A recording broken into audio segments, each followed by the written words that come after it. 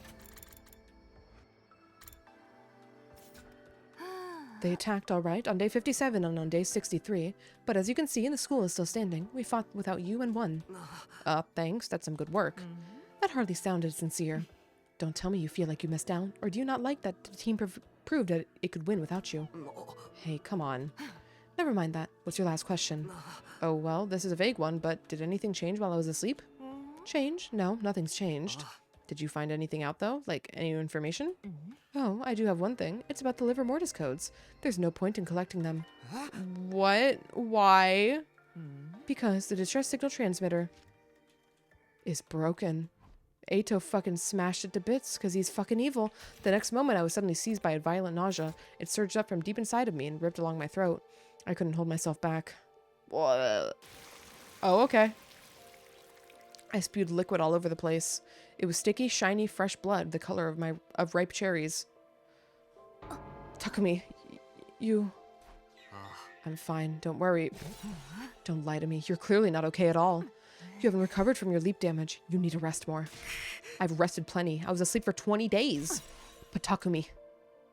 The nausea was gone, but my vision was still blurry. My pulse was racing, and with each throb, there was a stabbing pain in my head. Tomorrow is day 72. Another attack is coming, right? I can't leave it all to you. You're planning to fight like that? Yeah. Don't be absurd. You're in no condition to fight. Hideko, just knock him out. But I have to. I have to protect everyone's happiness. Then sit down and behave. If you go out onto the battlefield now, you'll make them all miserable. I will? You really are slow, aren't you? If you fight now, if you go out to the battlefield, you're going to die. Do you hear me? You leapt twice with your skin exposed. Even though you were wearing a leap suit on day 50, it had a hole in it. You know what that means, right? もしあなたが生身の状態であと 1,2 回パラレリープしたらあなたは全身の遺血をすべて吐き出し失うことになる。そうなったら How is Invader Hunt not canon? Sorry, like required. Because that's where the hole comes from, is from Invader Hunt. That's from the crossbow shot. How is that not required to get to this point? I am shocked. You said once or twice more, then I'd have one more time left at most. Takumi. I'm okay. Whatever happened just now is over. It's nothing to worry about. Hideko shook her head dumbfounded. You're not in your right mind, Takumi. Do you remember what I told you before?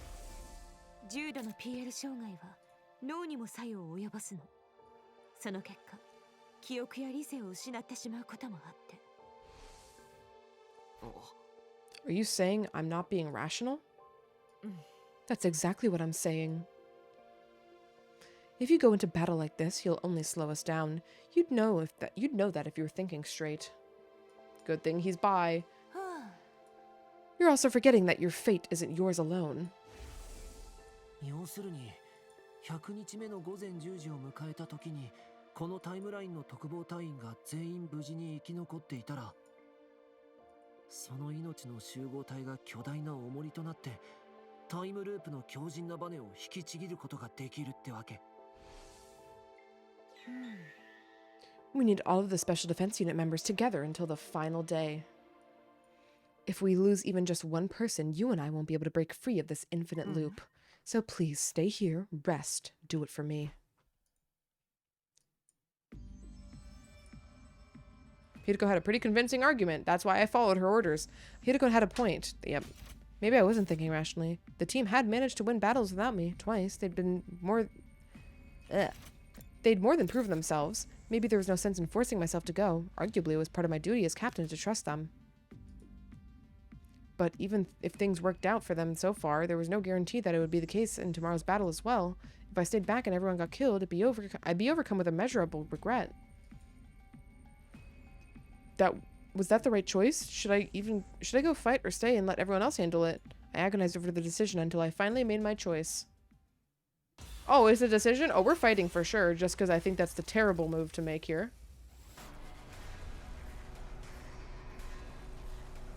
Hideko has an extremely valid point.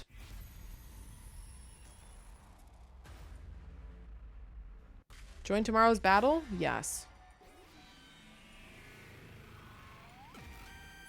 It's your future. Sad piano music. Hideko, I have to fight. Takumi. I'm telling you, I'm fine now. I won't hold you guys back in the fight.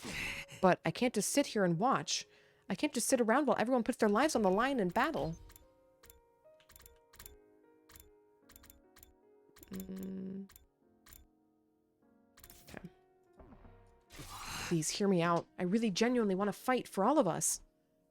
Hideko shut her eyes. After a heavy sigh, she spoke.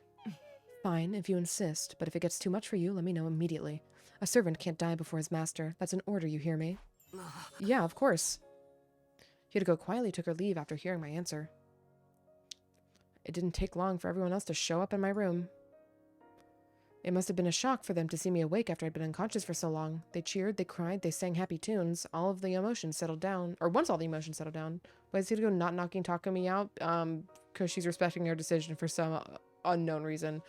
They carried me outside and threw me into the air over and over again. As I flew through the air, I felt certain that I'd made the right choice. I would fight to protect them. That was the right thing to do. It couldn't possibly be a mistake. At the same time, I was more sure than ever that I needed to stay alive until 10 a.m. on day 100. For all of us. For Hideko, I have to keep everyone alive to the very end. I made a solemn vow in my heart as I flew in the air, coming just that small distance closer to the satellite. I was really confused for a second before connecting that they meant him being thrown in the air. I was like, what do you mean you're flying? Oomfy what? What's going on? My head was fuzzy. Everyone was already gathered inside the war room. They were discussing all the details of our upcoming defensive battle, but I could barely hear anything. It was like my head was submerged underwater. Takumi, are you okay? You seem a little out of it. Hey, are you listening? Oh, yeah, I'm fine. He can't help it. He's still in recovery. He was asleep for 20 days with an unknown infection, after all. Apparently, that was the cover story Hideko came up with. It was as good as an explanation as any. She was in no position to start talking about leap damage, after all. But can you fight like this, dude? Shouldn't you get some more rest? I said I'm fine. I won't get in the way. You just have to believe me. I clenched my fists and pleaded immediately after the alarm sounded.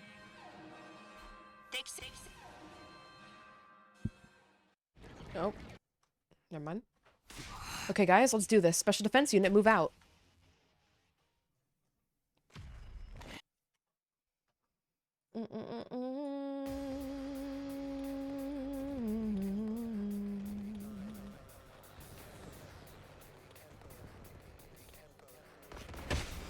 Can I skip this battle?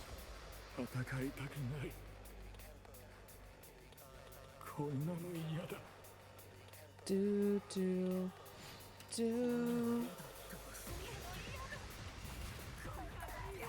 Yippee!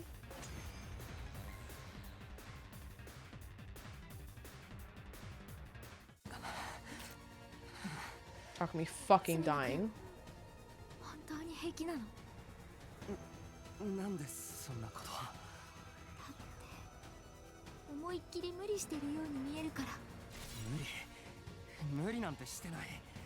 相手は雑魚の連中ばっかりだったし、余裕だって。本当でござるか？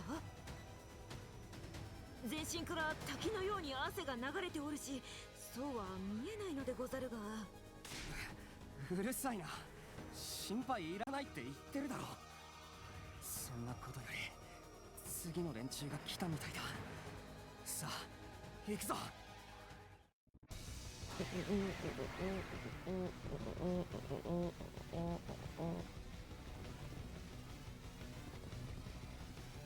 んなの嫌だ。嫌だ。Do.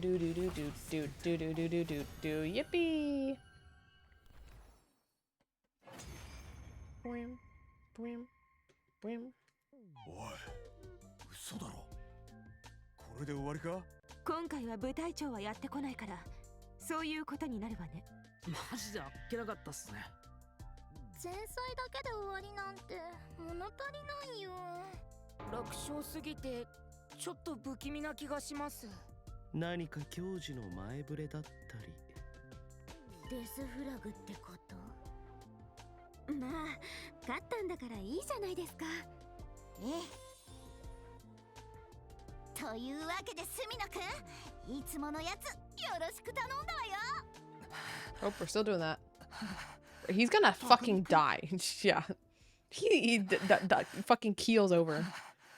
隅野、なんか様子が。Don't worry, guys. I'm actually fine, though. Trust me. Nope. Okay. おい、大丈夫か、スミノ。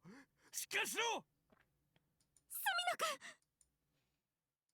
隅野。 And that's how I died. セミナー。 Sumino!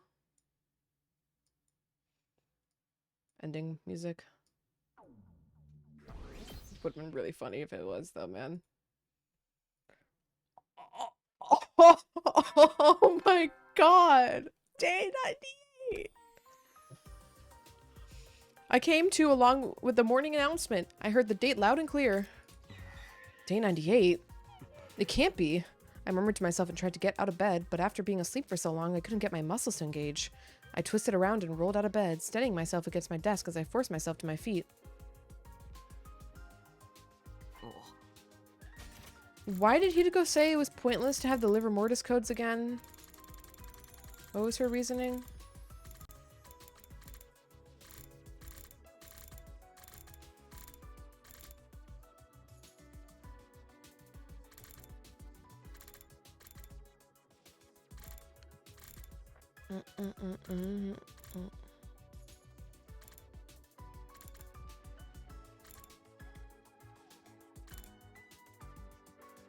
Do do do do do.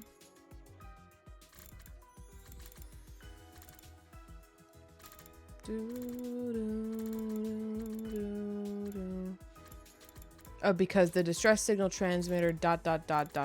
We never found out why. Okay.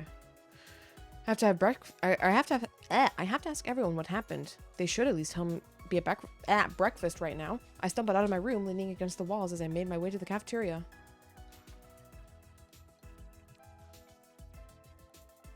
When I arrived, everyone was there, just as I suspected. They were frozen like statues, their jaws practically on the floor.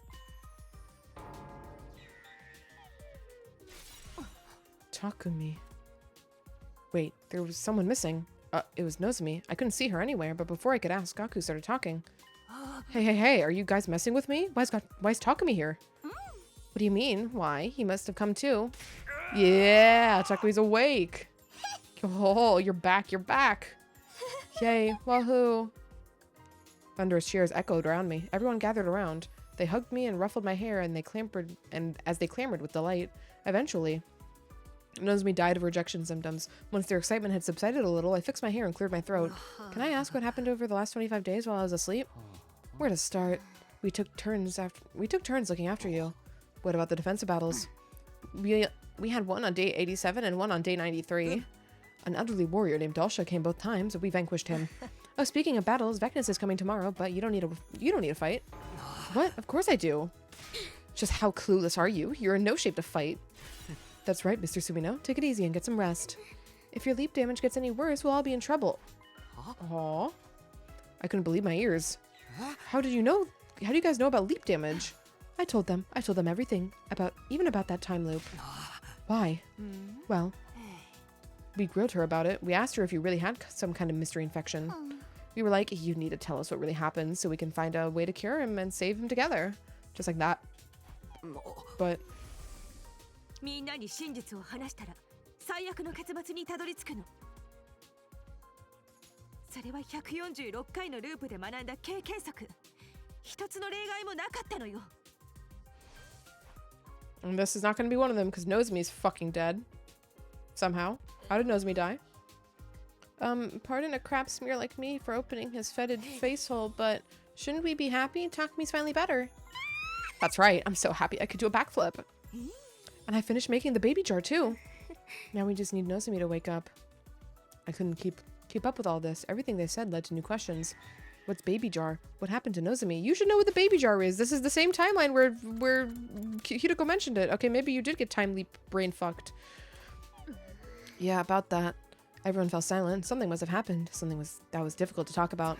Hideko, why don't you tell him? We still haven't eaten breakfast, so... Alright, Takumi, come with me. Hideko left the cafeteria. I hurried after her. Eventually, we reached our destination. Okay. Yeah, that's bad. Huh? What? What in the hell is going on? Why is the escape pod all corroded? Can't tell you, or can't you tell? It's particle bacteria. But we sprayed QB liquid all over the school on day 42. Inside the school, yes, but we must have missed some affected areas. The bacteria found its way through the vents. We only found out 10 or so days ago. There wasn't any point in spraying it down with our remaining QB liquid. Even if we'd done that, there's no way we could have had the pod repaired by day 100. But then, when the final attack launches on day 100...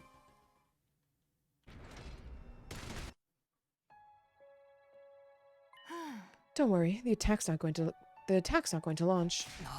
Why? We're going to stop it. How? We're going to take the baby out of the machine in the defense room. You can't do that. You'll kill him. Normally, you'd be right. We can't just remove him without a plan. That's why Tsubasa made a baby jar. Here's a photo of it. Like she said, she just finished it, so the jar is still empty. For now. We're going to put the baby in there as soon as we're finished with breakfast. Will she be able to survive with that thing? Yes, the jar still has life support systems attached to it. So then the missiles won't be fully charged with his energy. Which means we'll be able to stop the final attack. Oh, I guess I don't have to worry about anything after all. Nobody told you to worry in the first place. I can't say we're totally in the clear, though. Are you talking about Nozomi? Hideko nodded. What happened to her? I think showing you would be the best way to explain. Come with me. I think she's in her room.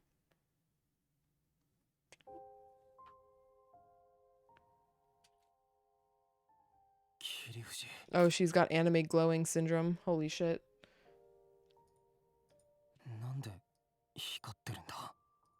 85日目。みんなにパラレリープのことを説明するためにラボに行った時のことよ。その帰り道の途中で空から小さな隕石が降ってきて。I'm sorry. What? 爆発と同時に光の粒子が降り注いできたの。霧富士はそれをまともに浴びてしまったのよ。幸いなことに外傷はないみたいだ。だけどその後すぐに意識を失って、あとはご覧の通りよ。命に別状はないわ。ただ眠ってるだけなのよ。呼吸も脈拍も正常だから、その点については安心して。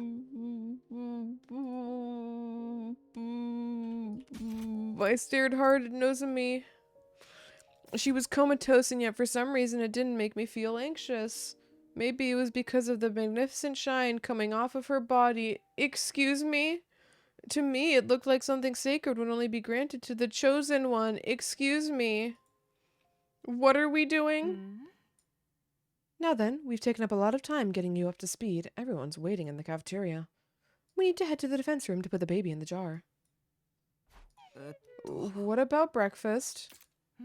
You're going to have to skip it. Are you insane? I've been asleep for 25 days. But you're fine still, aren't you? We were feeding you intravenously. Now that she mentioned it, I realized I didn't really feel hungry. Come, let's go. Evil truly appears without warning. It was a realization I felt all too keenly. Back in the cafeteria, Hideko and I were greeted by a scene that was difficult to process. Eito killed everybody, guys. Holy shit. Eito? The culprit? In the 100 line Last Defense Academy? Wow. Holy shit. The blood drained from my face. I went weak in the knees. I could hardly continue standing upright. What the hell was happening here? I clutched my chest and tried to take deep breaths. Calm down, I told myself. I had to stop panicking and make sure I was really seeing what I was seeing. Put the baby in the jar is such a funny line to me. It's really funny.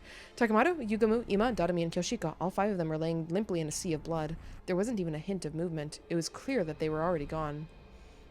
But it wasn't just them. The other 8 were laid out in front. other 8 were laid on the floor around them. There was no sign of blood on them. Were they okay? セミノ、何ボケっとしてんのよ。あの5人を保健室に運ばないと。わかった。 No sooner than I took a step forward, I got fucking stabbed in the back. Oh, it's okay, yeah, the thing unlocked. Is she locked? Hold on. Kakoji. Okay, is Kakoji... So, she locked the timeline. Does that lock her from leaving? Because I don't see why she would wait so long to come back, I guess?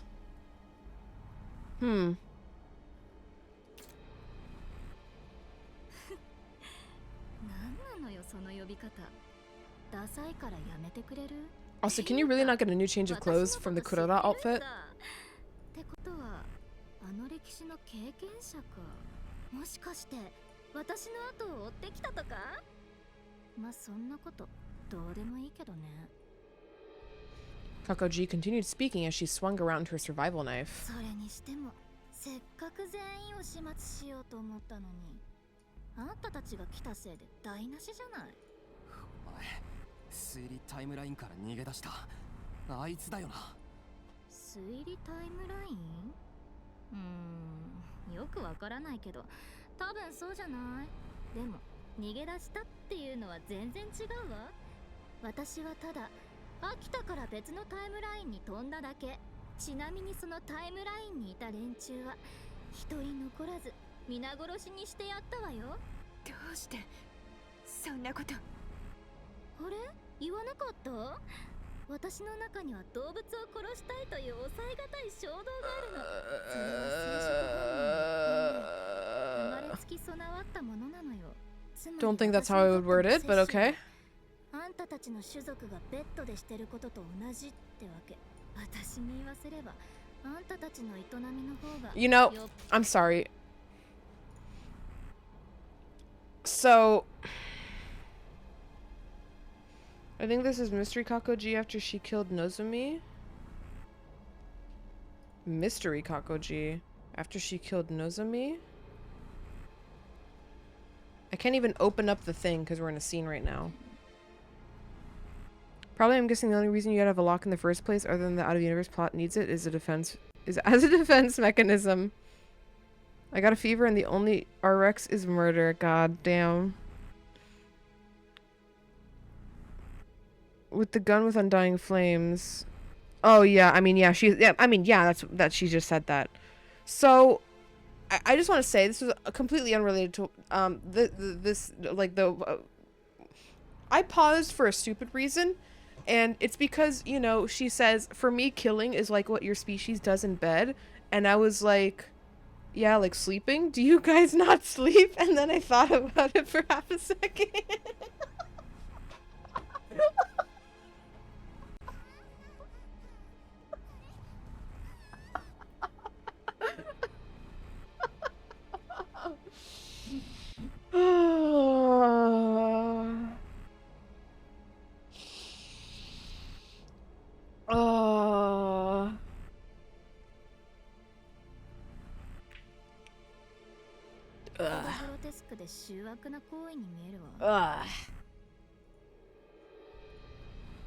Oh, I didn't put the auto back on.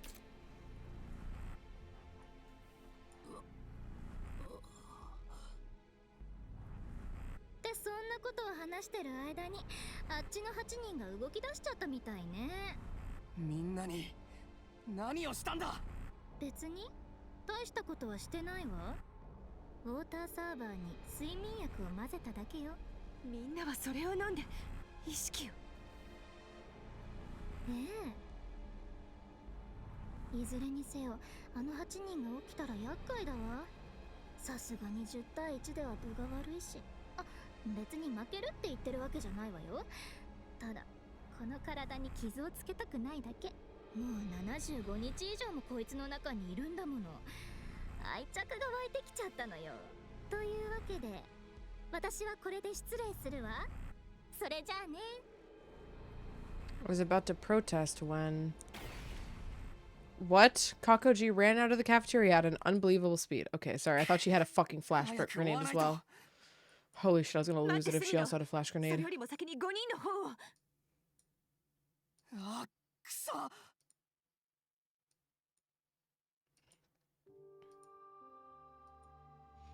Hideko and I examined the bodies of the first 5.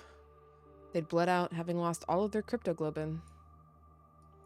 We couldn't revive them. The strength left our bodies, and we collapsed to the ground. It wasn't long after that the rest of the unit came to. They were all horrified to see the carnage before them. Kako was particularly distraught. She'd clung to Ima's corpse and held it tight. She wailed like an animal, shaking her head and heaving heavy sobs. Even now, the shock still colored their faces. Hoping to calm everyone down a little, Hideko and I brought them to the gym. Let's do exercise, guys, to calm down after witnessing dead bodies? I see. Sleeping pills in the water cooler. We drank it and it knocked us all out. My head is still fuzzy. My vision is all blurry, too. I can barely stand up. But who would do this? Let me make one thing clear. The culprit is not one of us. It's some kind of creature that came from another timeline. Creature? Yes, a GA. Hideko was probably trying to spare everyone by leaving out that it was possessing a version of Kako.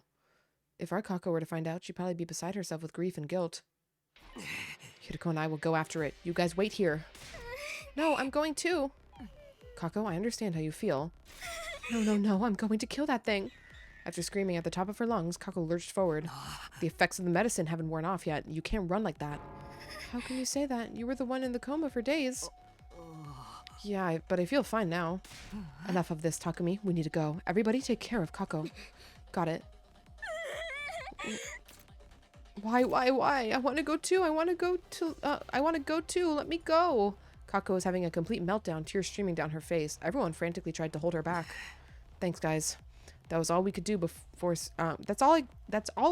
holy shit. That was all I could say before Hideko and I ran out of the gym. We were unsure if Kakoji was still on the premises, but we searched around the school just to be sure. When we reached the war room,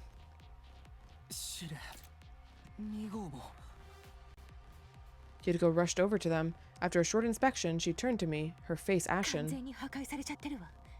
どう見ても修復不可能な状態よ。あいつ諦めたわけじゃないのかも。私たちを皆殺しにするってこと。だとすると。We looked at each other as realization dawned. まずい。切り藤が危険だわ。We bolted out of there, making our way to Nozomi's room. Holy shit. On the rooftop.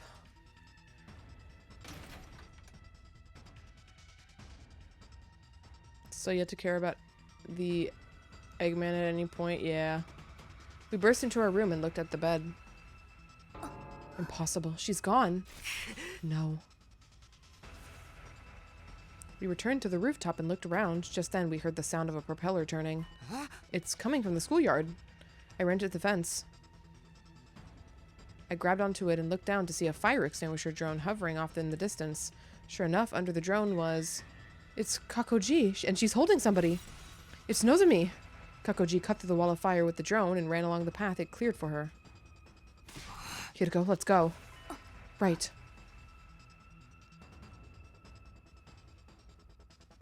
We rushed to the city ruins. There was no sign of Kakoji. Where did she go? Could she be going to the lab? When's the next leap window? Tonight, starting at 9:20 p.m. Then what would be the point of taking her there taking her there? Why would she even want to take Nozomi to another timeline? How should I know? I don't even know why she took Nozomi in the first place. Anyway, the lab's the only place that makes sense, so... I know. Let's go. We ran for the lab. After 5 minutes of sprinting, Hideko suddenly stopped. Look there. She was pointing down at the alleyway. I could see something stirring there. It was Kakoji, but she had already spotted us. She jumped high in the air and vanished, and with Nozomi in her arms all the while. Damn it. We were so close. We stared at the direction Kakoji had fled. That's not where the lab is it? No, it's the complete opposite direction. So she's not trying to go there? She's not trying to go there? I don't know. She might just be trying to misdirect us. Then I'll look in the direction she went, and you can search. Have you forgotten how incredibly strong Kakoji is? We can't risk facing her alone. It's too dangerous. She had a point. Oh, I didn't care what happened to me, but I couldn't let any danger come to Hiroko. Then we'll have to look together. I agree. Let's search the place. Let's search any place she might have wanted to go. But in the end, dame dane, dame yo, dame nano yo. Dun dun dun dun. Da da da. Da da da da da. Da da da da. Da da da da da da da da da da da.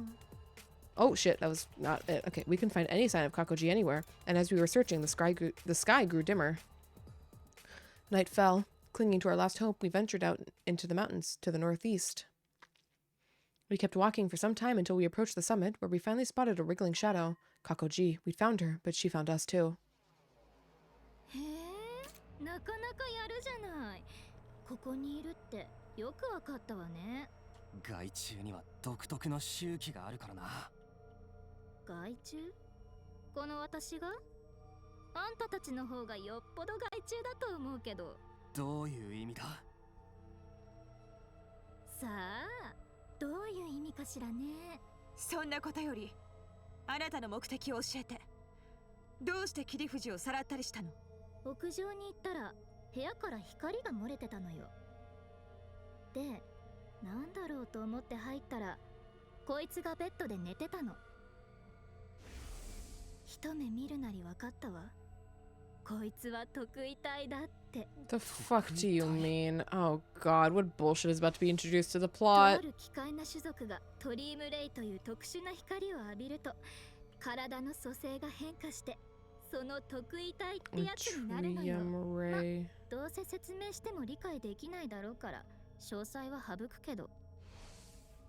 とにかく、特異体は私たちの種族にとってはとても貴重な食材で、だから、母性に帰ってこいつの体を献上しなきゃいけないの。まあそういうわけで、私は今、帰還するためのワープ方法が可能な私たちの宇宙船をね。They have spaceships. How do they pilot the spaceships? They're fucking little tentacle things.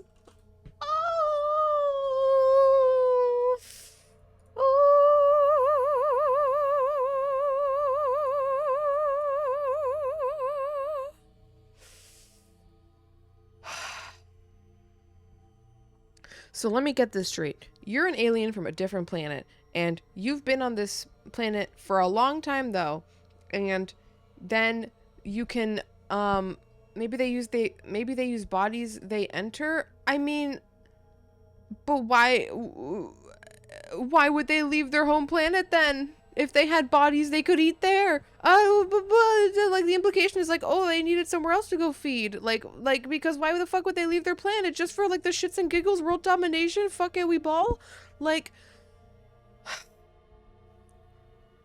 so these alien parasite bullshits have a very specific diet of eating people. Or not even eating, like they eat stuff that they inseminate at the same time, and then they decide, oh, but we found this trium ray, which by the way occurs on this planet that we totally know exists, and we totally know what it specifically is, and we know that it makes these very special variants of the people that are not Futurums, though, specifically not Futurums. It won't work on Futurums, which is why it didn't work on anyone else besides Nozomi.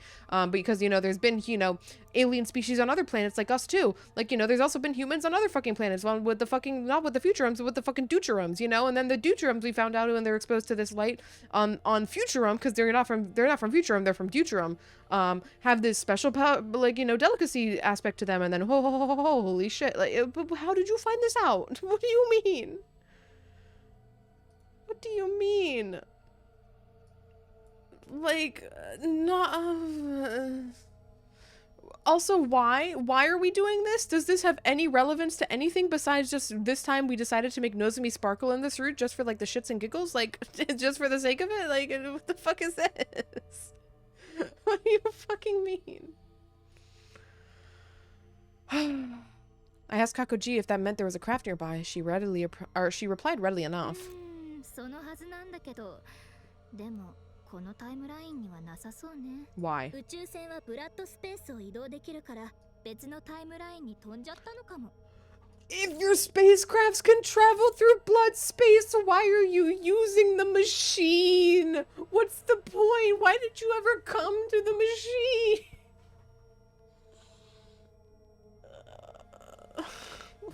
What the fuck? At this point, I think they're just fucking with the player. I don't know if they think this is, like, good, because it's really bad, and I don't know. Like, if they could just travel through blood space the entire time, there's no reason for them to do all of this shit. Just go abduct some people from a timeline, leave immediately, and then come back to your own home. Because she does not have her spaceship, maybe? This does not need any, like, justification. Like, if their species can do this, like,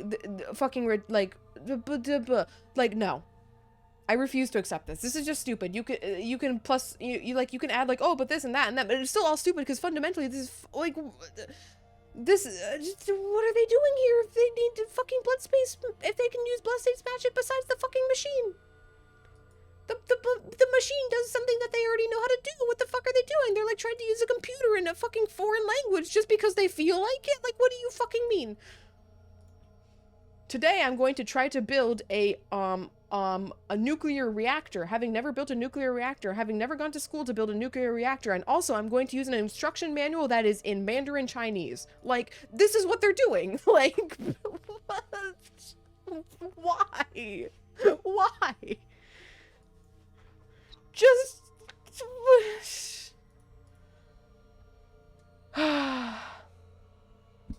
Does the machine exist in multiple timelines or stay in one? The machine we've been using has existed in every timeline that we've gone to so far. It, like, that's how we've been going around trying to fix shit.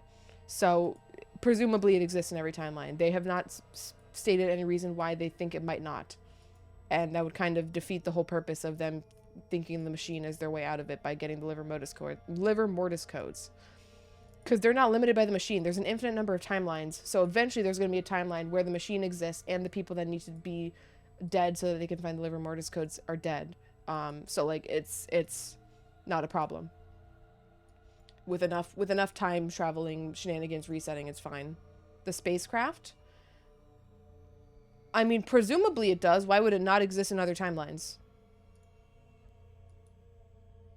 Unless you mean the specific one she's talking about here, like, that she's trying to get to. Like, sure, that could be different, but, like, in general, how they got there in the first place, like, that's, like, an immutable fact, pretty much. Because there's always GA in the boxes of Calamity. Because that's also just a thing that happened. Like, ugh. My thoughts were interrupted before I could answer any more questions, or ask any more questions. I was suddenly overcome by a violent fit. It must have been my leap damage acting up. The world swayed in front of me. My legs went weak and I fell into my knees.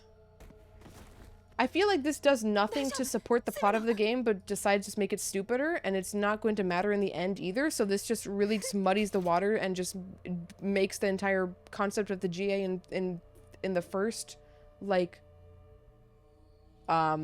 pointless. Like, completely fucking pointless. In the box of Calamity, they said the GA came from future a meteor. Maybe this meteor is a spacecraft. But yeah, but again, the whole issue lies in why the fuck would they do this? Like, if they already had a means of sustaining themselves on their planet, what the fuck are they doing? Like, we're going through all this extra effort. Our planet's not in mortal danger. Like, she's going back home to feed it to people because apparently it's a thriving planet. And we're just doing this just because we can. Like, there's no guarantee you'll find anything in the space-time void. This is like just fucking like getting on a ship and just being like, fuck coordinates. I'm just fucking going off vibes until I make it to another like piece of land or I fucking die. Like, I'm sorry, are we doing colonialism? Like, what's going on?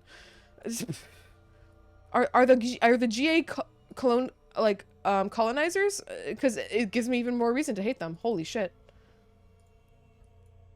They're truly the ultimate villain. Colonization.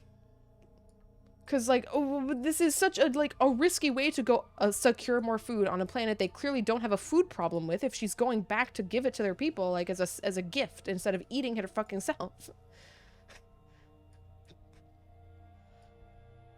Oh, this is so dumb. I don't like this at all. I heard colonialism. I'm wondering if their spaceship that uses the blood space to travel through timelines exists in multiple timelines and evolve multiple timelines, and if also multiple timelines when the timeline branches. I mean, yeah, again, there's no reason that it wouldn't exist. I don't see why it would ever not exist, by default. Like, sure, they can be destroyed in certain timelines, but like, I don't understand why they wouldn't exist in the first place. That's how they fucking got here. Maybe their species colonizes planets, evil aliens will do evil alien things. Yeah, but it's really fucking stupid because, like, it just makes the villain, okay, but, like, how did we get this far without anybody realizing this happening? Like, if they were this, like, it's just so dumb. It's just so dumb.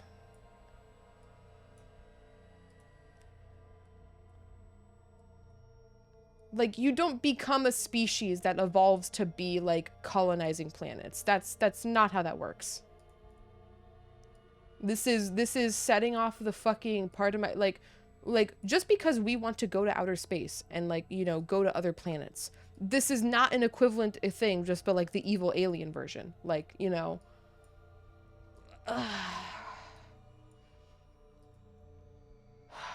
So fucking dumb. Holy shit. This is also not going to add anything to the plot in the end. Like, there's no way this is plot relevant in the end. Fucking, we just made up sparkle magic that happens to happen on this planet, that happens to be known by these species that are from a different planet, but apparently it happens on both of the planets. In that case, why the fuck are you trying to go to a different planet if the environment's that same? Is your planet dying? No, because she's trying to go back to the planet, because she knows there's people still there. So, like, so, no. The GA and Kako's smarter than others. She specialized in cryptoglobin. Like, she creates the bees, and now she's talking about blood space. Okay, so, like, so what?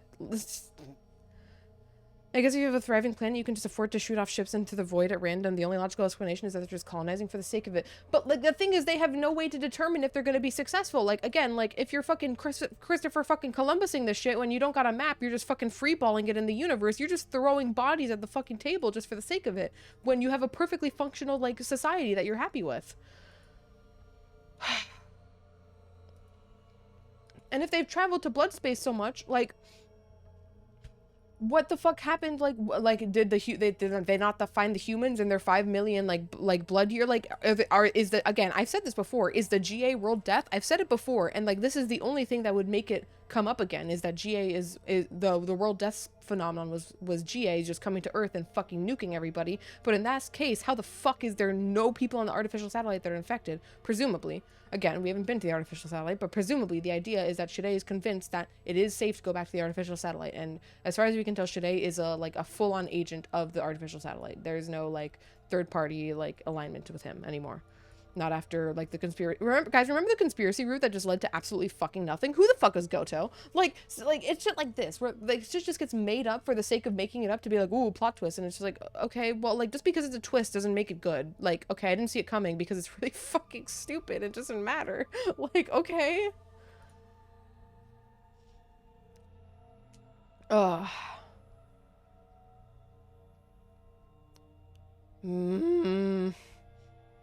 They have an infinite amount of ships across timelines to shoot at all directions. I don't think they have an infinite number of ships. I think they have an infinite number of places to go to. Just because they can go anywhere doesn't mean they have infinite ships. They can't, like, duplicate the item. It has to exist in, like, a reality, and then they have to start stealing ships from each other, but to steal a ship, they have to get into blood space, and to get into blood space, they have to use the ship. Like,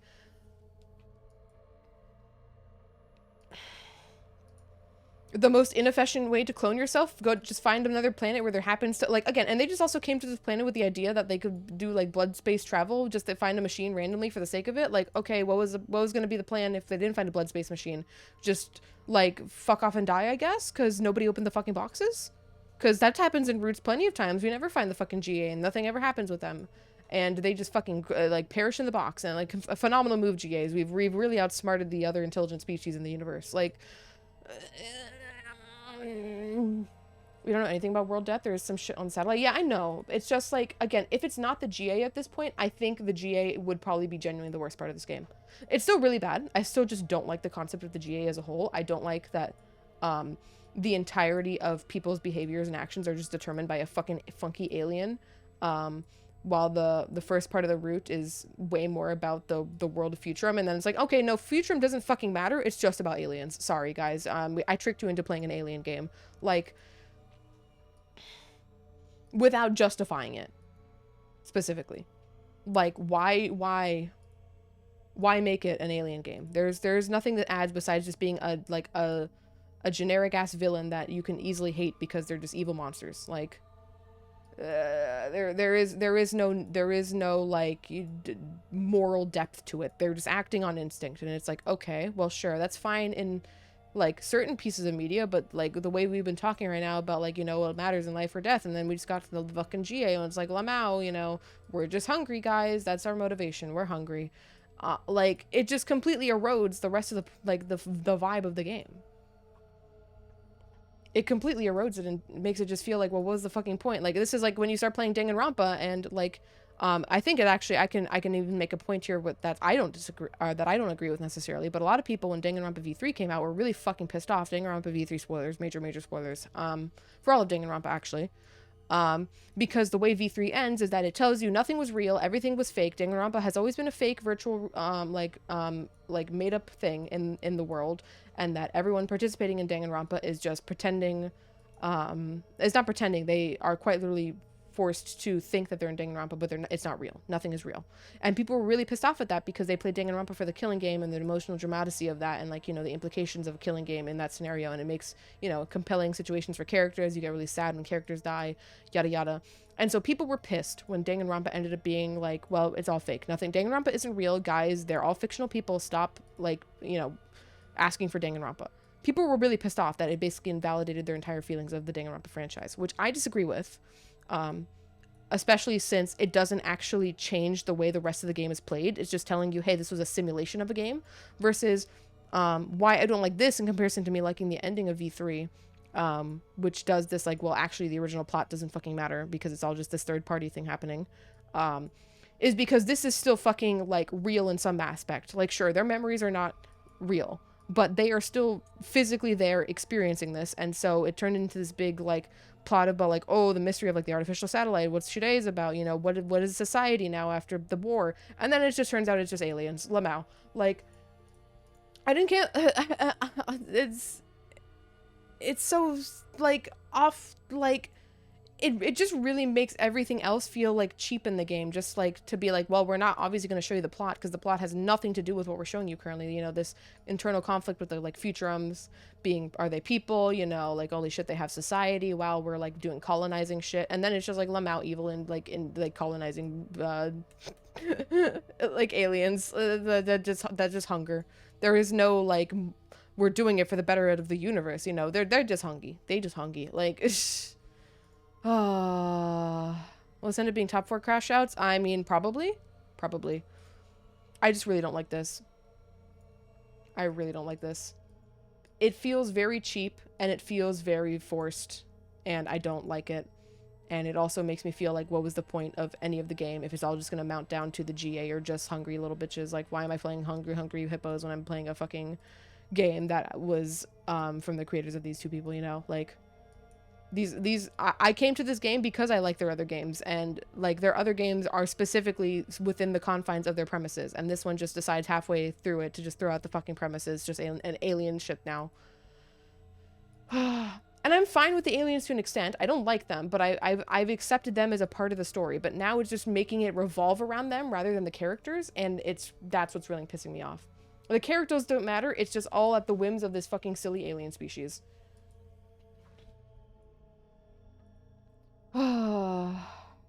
Also, welcome and Lucky. Hope you're having a good Tuesday.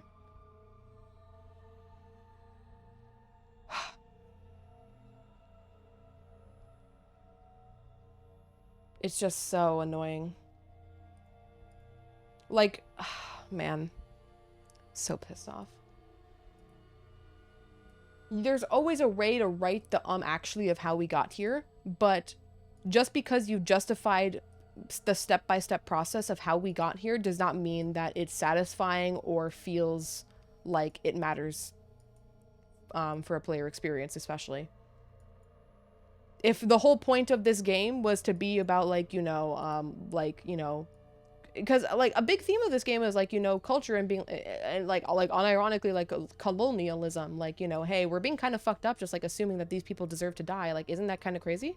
And, like, it's an interesting point to make, and then it just ends up being, well, the reason we're actually all doing this is because there's some fucking brain parasites fucking with all of us. No, we're not the baddies, it's the parasites that are making us be evil colonizers, and it's like, it's the same issue I have with Ato's mental illness, where it's like, oh, Ato's just evil and insane because he has a mental illness.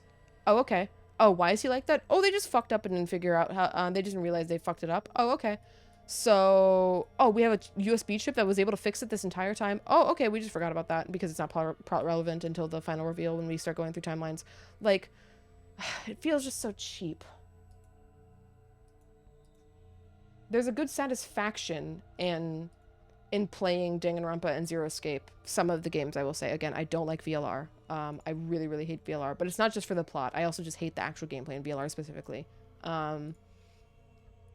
But it feels like everything loops together in the end in those games, even if you know it's kind of silly and ridiculous. Like, I'll defend ZTD right now. That game is dumb as fuck, but it's fun, and, like, there's a logic to it, and you can follow the logic. Is the logic kind of silly and ridiculous that, like, a time travel machine just exists in the world, and this is just a thing no one is accounted for in, like, in the killing, or in the what do they call it in that game? The I don't remember what they call it in the game. It's not the nonary games in that game, but whatever they call it in that game. It still all loops around to all be related to each other directly. Like, this happened because of this, happened because of this, because it happened of this, because it happened of this. And these are all interchangeable events that were like, someone reacted to this and thus did this. And then because they can go through time, that's how things end up happening in this game. Versus at some point we have this, you know, this, you know, conflict between the Futurums and the humans, quote unquote, and it's this closed net conflict, and then suddenly the GA just show up and are like, well, we're a part of this too now, guys. And it's like, who the fuck are you? I'm sorry, I'm here with the Futurum. No, okay, we're just in the, okay, you're just in here now, okay, like,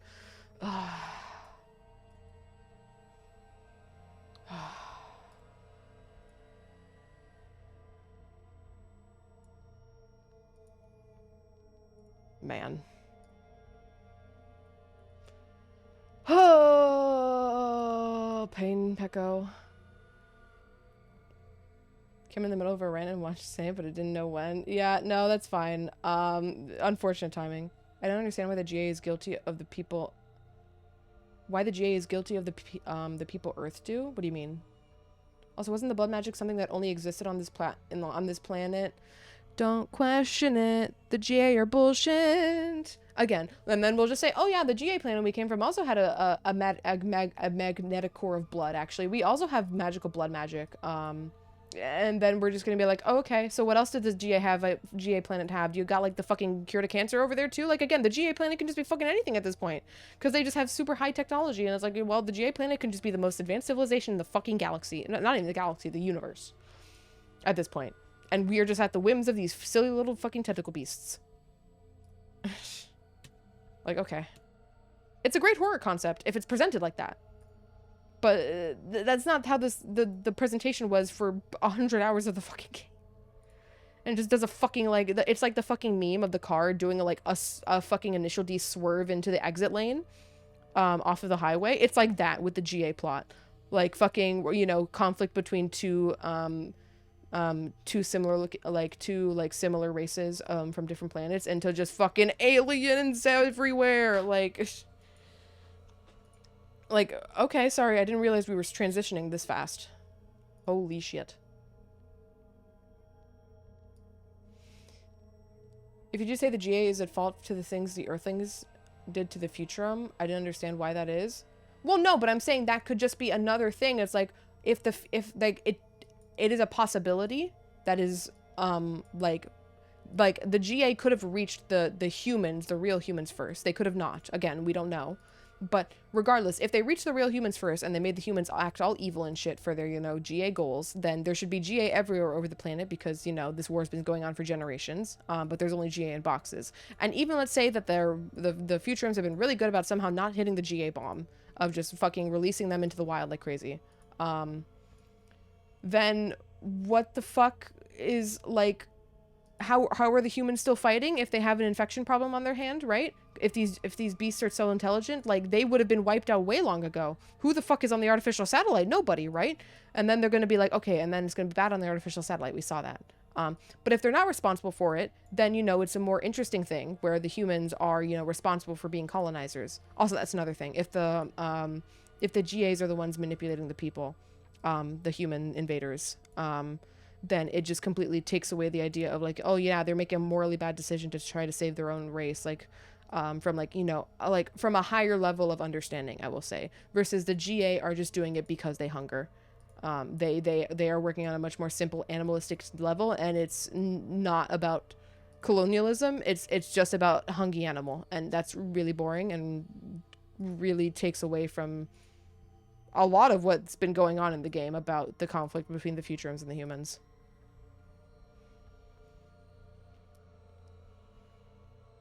Also, that red monster from the Crazy Miku route, does it fit anywhere? Nope, it's just a thing that exists. Don't know where it came from. Don't know where it went. It's Cotton Eye Joe, something like that.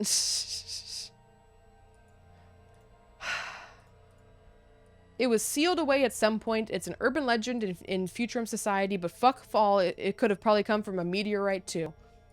It could also be an alien at this point. Everything's an alien on this planet, and like, the Futurums are gonna realize, oh shit, we're not from this planet either. We came here actually like a millennium ago. Oh my god, we took out the original Futurums. Holy shit. Like, at what point are we just redoing things for every single faction in this game? Being like, holy shit, guys, are we the invading baddies? With no fucking idea what's going on? Now the GA being responsible for the cryptoglobin on the Futurum is more of a possible theory. I just don't think so, because it's like a legend that's been passed down. Like, both of them have been legends. The cryptoglobin and the boxes of blessings were connected to each other, but that's in one document. But if so, like, surely it would have been much more obvious to them that these two things came together, and like, the Futurums have had much more time to digest this information, even with taboo and all, to just straight up like, you're telling me no Futurum in the history of Futurum people for who knows how long they've been on this planet ever fucking opened the box? Like, surely not. Like, it makes me feel like it would only make sense if the boxes came after as a superstition to keep people in line with their blood magic shit. But, like, you know, again, it's still possible, and it annoys me. Because then it also kind of just makes it be like, oh yeah, the Futurums don't actually know their history, which is kind of like, that gives an icky vibe. Like, technically there's nothing wrong with it on paper, but it gives an icky vibe of being like, oh yeah, no, the native population doesn't actually know what they're talking about. You know, like, it's icky. It's icky feeling. You can maybe say that's too extrapolating, too woke or whatever, but it just has that same, like, ick that ato mental illness gives me, where it's just like, what point are we accidentally making here, guys? And don't get me wrong, I know this firsthand. I know a lot of superstition is based heavily off of, like, you know, paranoia and things that are absolutely not true, and it's a fundamental part of culture as well. But since you're giving the Futurums all this culture and then just saying, well, actually, Lamau, it was just the GA the entire time, it, you know, in real life, you have a lot of history behind why these things developed, and there's logical, like, you know, this, that for it. Versus in this game, where we are given this, like, one major thing that they love, like, worshipping, like, you know, cryptoglobin and, like, its power, and they treat it with incredible care and sacredity. Is that even a word? Sacredity? Sacredness. Only for it to be turned into, like, the aliens brought it and nobody figured it out in that many years. Until right now is a little like, okay, we're really not finishing this game tonight. Holy shit. Holy shit. If GAs are actually world death, I can understand, but this has gotten too dank. Yeah, again, it has to be the GAs being world death at this point. If it's not that, I will be incredibly disappointed, even more so than now. Because that's the only possible way to explain why the fuck the humans didn't just get fucking wiped out earlier. Or rather, either wiped out earlier completely, or just completely won the war by default because they were all GA infected people. Either way. But we shouldn't be all GA infected people, or else we would all be going crazy sicko mode, you know? So, like, it's probably more like the how the fuck did the GA not take us out completely at some point. Maybe they did know, but they're actually they're basically extinct now. I mean, yeah, culture is lost over time, but... And I think it's a lot... I'm willing to give credence to a lot more, like, real-life stuff because of how real life went down. But because this is a fictional story, and you are what you say is the only information the player will ever know about the history of a people like this, versus, you know, you can look into, like, you know, ancient cultures and indigenous cultures IRL, and there is a plethora of information out there if you want to do your own searching. But in this game, if we're boiling them all down to this culture and then tell them that their culture is just an alien from outer space, it's just a simplification that is required for a video game, but shouldn't be made because it's taking away the complete identity of the group, and just basically making them a subject of this greater GA scheme.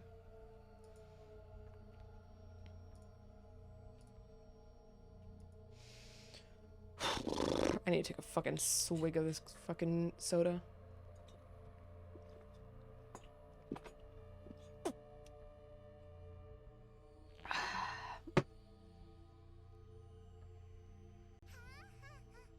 I think I would have enjoyed this game a lot more if I hadn't seen every ending.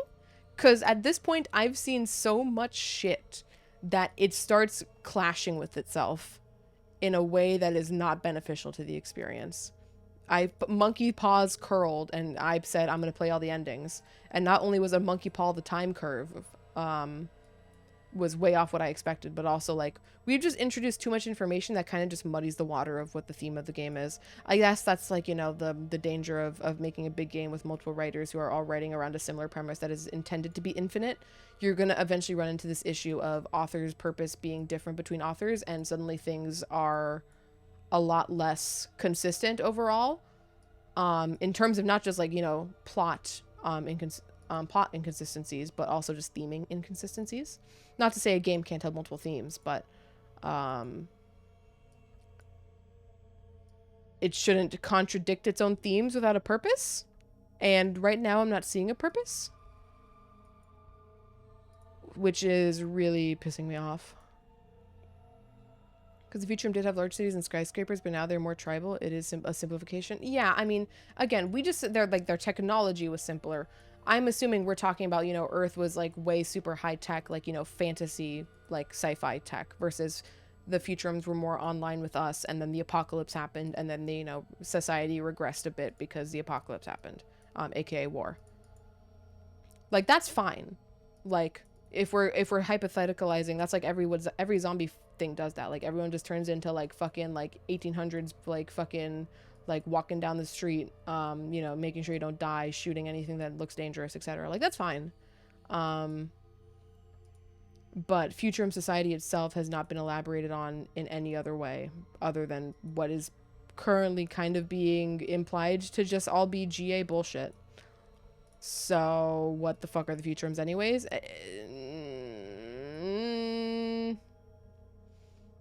Remove the box of blessings for sure. Box of blessings, it's actually funny, because I don't remember if I mentioned it at the time, like, when we got to box of blessings, but at some point, as far as I'm aware, somebody mentions in box of blessings that Nozomi can be revived in the revival-matic, which is just straight up wrong. And it's probably just a writing error that wasn't picked up on, but, like, you know, shit like that. If the writer's, you know, making an inconsistency in just, like, the basic premise of how, you know, the character's reviving mechanic works, then, like, you know, the theming is, let alone, probably going to be on a completely different scale, which is, again, fine. I'm not saying stories with multiple writers are inherently bad, because people will be writing differently from each other, but there is still a level of internal consistency you got to keep before it just becomes a completely different story.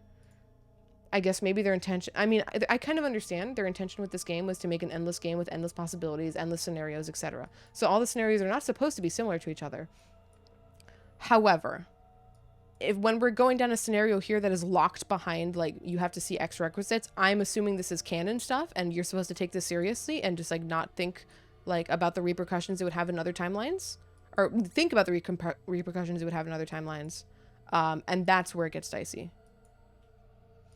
Like, again, the comedy route is by every metric of standard, obviously, like, breaking every, like, rule in the game.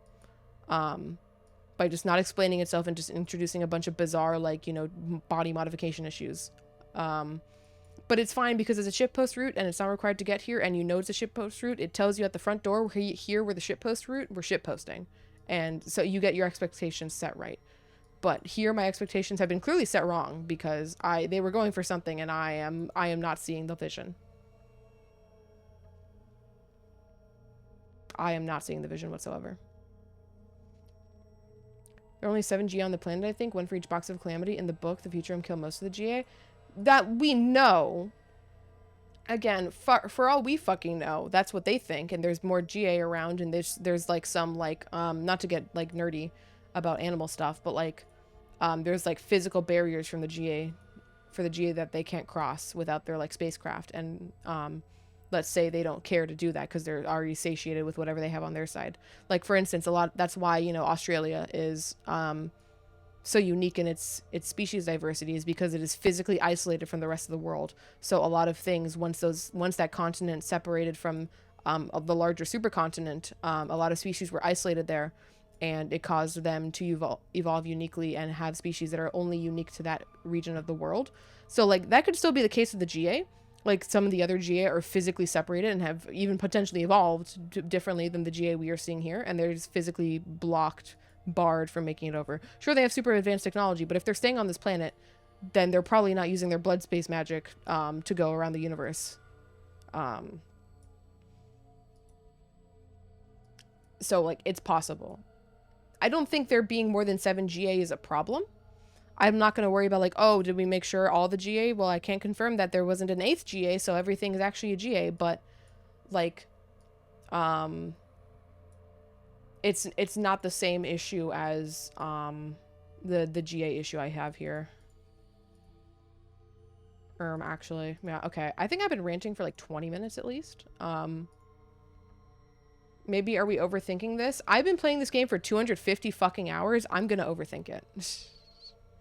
If this game wants to throw at me the Archimedes principle to make 100 sturdy rubber balloons float up an iron cage after filling an airtight room that was created for space environmental testing, and fill it up with water within 3 hours while everyone else is asleep, and then lift up the cage with the power of buoyancy, and then drain the room before anybody notices except they don't notice the water. Like, if the game has that in it, I am willing to bring the same energy back. I will follow the energy I am given, and I will unironically say sturdy rubber balloons really set the energy. Really set the energy of the game. Listen, I was pissed off at the initial GA and the slasher route. Don't get me wrong. That shit pissed me the fuck off because I just didn't like its introduction at all. And it was even less so that I didn't like its implementation back then. It's just more like I found the trope that it was using cringe. And that's just a personal subjective preference. Completely 1000%. I just don't. There are very specific ways I like and don't like when characters' bodies are, you know, taken over by another entity, and I really just did not like the way it was done in the slasher route, you know, GA reveal, and that's a completely subjective thing. Like, it's not inherently bad because I don't like it. That's just like it gives me the icky no good vibes in media, and that's fine. But fucking sturdy rubber balloons really sets the tone of like, okay, so we're doing crazy shit. We are doing Danganronpa level bullshit again, which is fine in Danganronpa because Danganronpa gives you this impression from the start. We're doing crazy bullshit. It stays crazy bullshit. Like, you are given the premise of the game, and it sticks to its guts or to its guns. And a lot of what I like about Danganronpa is how ridiculous it is and how creative it is with its ridiculousness. Versus this game was, I'm not going to say this game was grounded with fucking blood magic, don't get me wrong, but there was a certain level of groundedness that the game had that got thrown out the fucking window by sturdy rubber balloons. I'm going to be real. Still insane fucking revelation, man. Insane revelation. Okay, well, we're running ads before finishing this ending. I was supposed to run ads like before the scene started, by the way. And I thought, well, we're on day 98. Let's just finish out this ending. And then here we are now.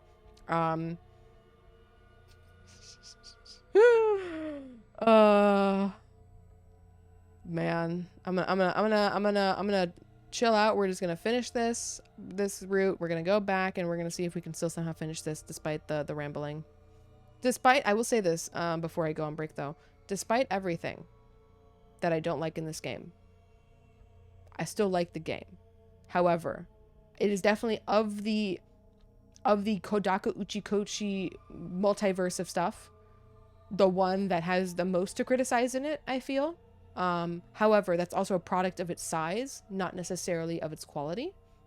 Its quality is very inconsistent, I will say, but since there's so much in it, that's not very surprising, and I don't think it's fair to say that the game has the same level of scrutiny required that like the 40-hour Danganronpa / Zero Escape / I the Somnium File experience has. I think I would like to give this game a lot more leeway in points, but there is still always a limit. There is still always a limit, and at least the game is fun. I would just like to say that. Versus VLR, which is a not fun game. Sorry, I just needed to put it a little bit more VLR hate. I really, really don't like that game. Oh, okay. I'll be back in a few minutes, gamers, and we will try to minimize crash outs from here on. BRB.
The crash out was 35 minutes, by the way. I went back to check. Definitely the longest crash out. I think in terms of pissing me off, though, it did, like, if you can believe me, I still think Sturdy Rubber Balloons is worse. Thinking about it. Like, I don't think Sturdy Rubber Balloons can be beaten. In terms of just the sheer visceral reaction I had in my, like, not just, like, that I verbally expressed, but, like, also just physically, just the sheer, like, aghastedness, I suppose. Is aghast even the right word? Aghast. Define aghast. Maybe not so much aghast, less horrified, but just pure, like, unadulterated shock. Anyways, we're running it back. We are not pausing minus for like a quip or two. With a smirk, she held Nozomi close. And launched herself into the air, vanishing into the darkness. We're gonna lock the fuck in. We're gonna lock the fuck in. Shortly after my fit subsided, I got back up on unsteady feet. I knew your leap damage wasn't healed yet. No, it's because I didn't eat. I'm out of stamina. Don't lie to me. Let's just go. Go where? Who's the dimwit now? Kakoji practically spelled it out for us. What did she say just now? Her spacecraft might have ended up in another timeline. She really is going to the lab this time. Why did she go out here? I nodded and took off running. Hideko was right behind me. We hurtled down the mountains and raced between the buildings in the city.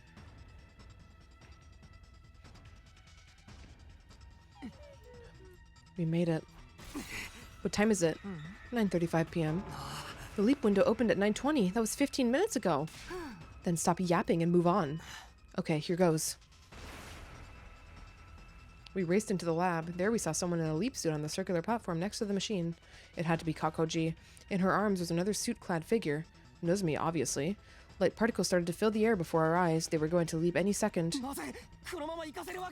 Takumi, kill yourself to save us. A memory from the mystery timeline came flooding back to me. What? Of Nozomi grenade? Yep, Nozomi defended me. She sacrificed her own life. I didn't want that to happen again. I couldn't lose her. I promised her. I promised. I had to protect her no matter what. I hunched over, about to leap toward Kakoji, but then Hideko yelled at me. Don't care.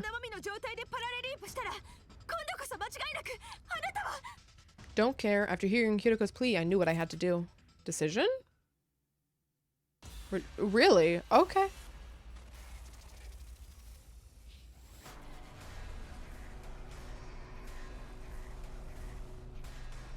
Of course I'm killing myself. Attack Kakoji? Yeah, hell yeah.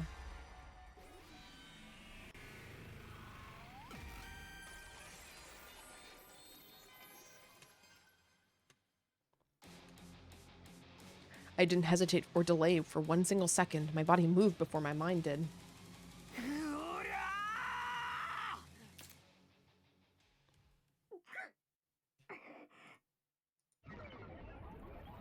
Dame dame. Dame yo. Dame no no yo. I want to... If we're having a fucking spacecraft now, I want to see the spacecraft. Show me the spacecraft or no balls.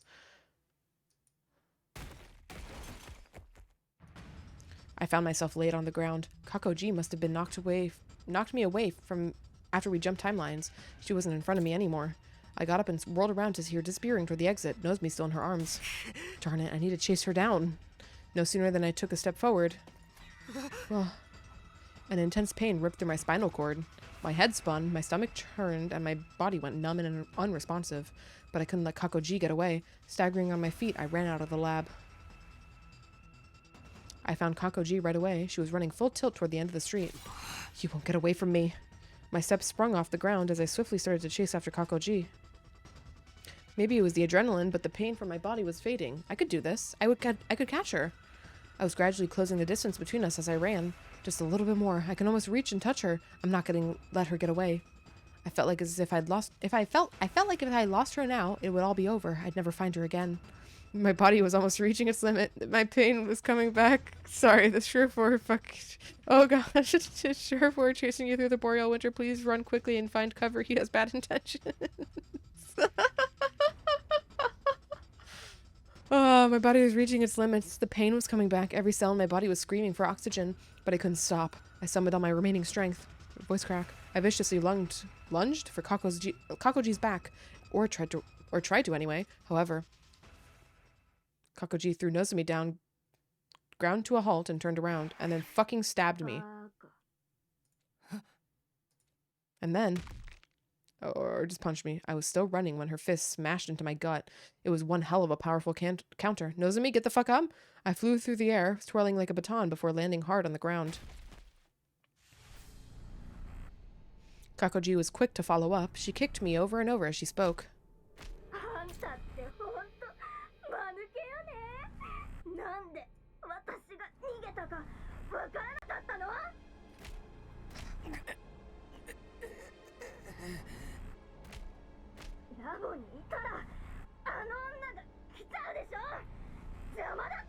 That woman?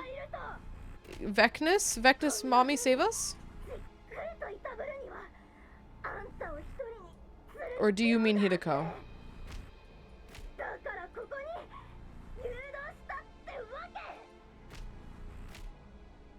Intense pain jolted through my body every time her foot connected with me.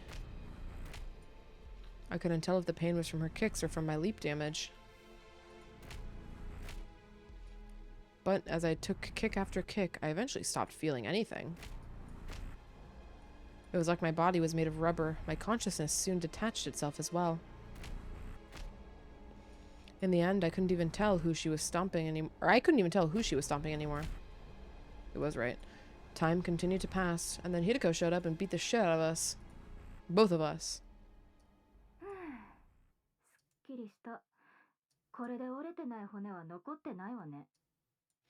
Kakoji spoke and turned away.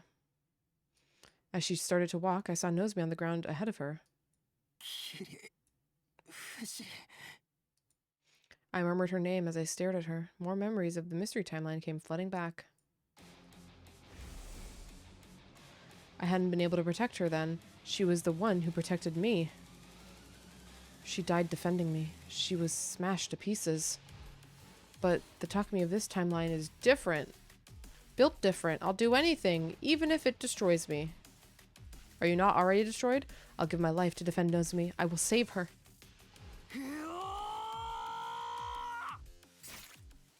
And then we got shanked.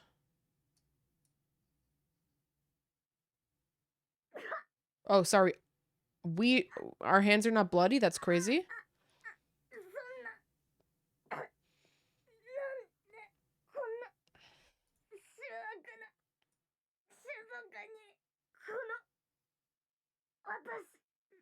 What do you mean by ugly species? Did you give Eito the fucking brain disease by giving it to one of the scientists who have it implanted in all of you?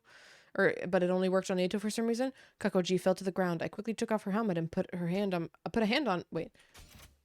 my hand on her neck. She still had a pulse. She was breathing normally. She was just unconscious. I ran over to Nozomi. Just like I'd done with Kakoji, I removed her helmet to go check on her. I'm sorry, we're not shoving the metal or the glass shard into her fucking throat right now, Takumi. Are you fucking insane? Blood everywhere, please, actually, to confirm the kill. She was fine, but still asleep, but she would survive. It was just then that I heard footsteps. Running over to me was Hideko. Yep. Hideko. Still alive, I see. Yeah, both of them. I meant you.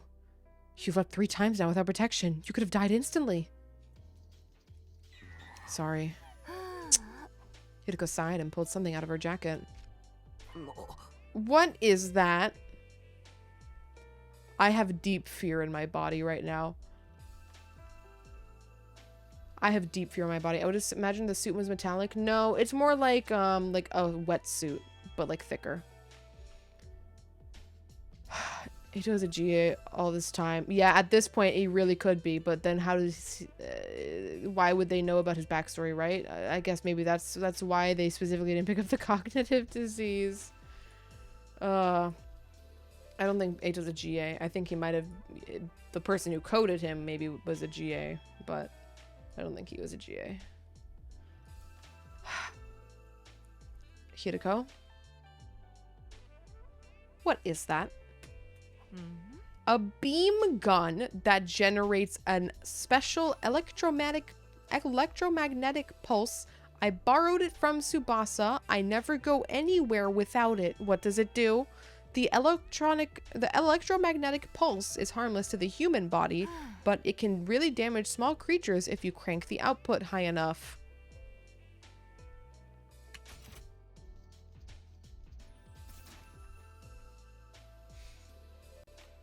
Okay, we're just gonna accept this because I can't, no more. What? Just watch. Kiriko made her way to Kakoji laid out on the ground. She stopped beside her, put the muzzle to her temple, and pulled the trigger. The sound effect. Immediately after, I was confronted by a grotesque sight. A horrible screaming creature began to wriggle out of Kakoji's mouth. I'd seen one before. I could never forget it. It was a GA queen. To be more precise, it's a female spawner. Tsubasa's OP when the plot demands it. Tsubasa is the top 2 plot device in this game. Old Man and Tsubasa are so plot device coded, it's insane. In the zombie timeline, it was known as Alpha 1. Well, this one is originally from the Box of Calamity timeline, so technically it's not that Alpha 1. Thank goodness. So Kakoji's back to being regular Kako now, right? Yes, we should be calling her Kako 3 instead. She's a denizen of the Box of Calamity branch after all. But will her brain be okay? I just examined her, and her vital signs don't show any abnormalities. We don't have to worry about her dying. But she's losing a lot of blood from the wound on her back, so we should treat the wound quickly. My heart clenched. It wasn't Kakoji laid out on the ground. It was Kako. Even if my back had been up against a wall, I felt guilty for hurting her. I don't. By the way, what should we do about this thing? I followed Hiriko's gaze. Step on it? She was using the heel of her shoe to pin down the GA queen, wriggling around on the ground. Isn't it obvious? So many of my friends had been killed by that monster. I didn't even have to think about what we needed to do. I lifted my foot, and finally, ready to exact my vengeance, I used all my might to crush the disgusting little creature. The GA let out a grating shriek, writhed in pain for a few seconds, then went still. Phenomenal play, GA? You truly are the most advanced life species in the universe? Now then, let's get out of here. I'll take Kako 3 so you can take Nozo. What is it? Everything was over. I'd finally been able to kill the horrible GA. I guess I was really relieved. I felt completely exhausted. Suddenly, the leap damage-induced fit I'd been holding back this whole time hit me like a raging torrent.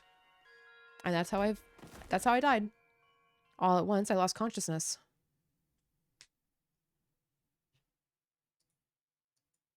There's no way we can wake up on day 100. Or... Okay, we're waking up even earlier than day 100. What the fuck? How are we waking up so soon? When I came to, I saw her sitting there as always. Remember when Hideko said we will die without wearing a leap suit? Yep, we're just that built different. Enough blood in our body. With enough cryptoglobin absorption, you can survive infinite leap damage exposure incidents.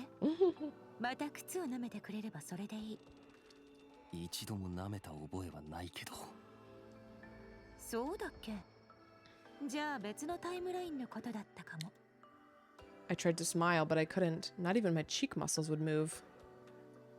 Intuitively, I knew I didn't have long. The damage had begun to consume my entire body, killing my cells. Okay, we are dying. Consequences to our actions.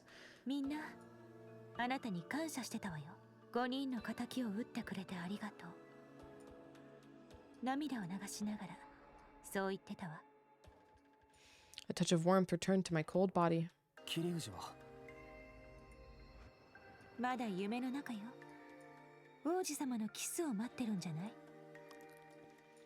She's safe, even if she's not awake. I felt myself grow warmer still.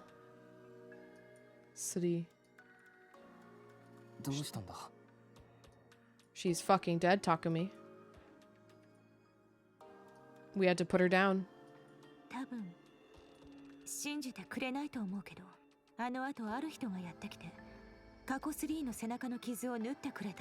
Who? Who? What? Who is this?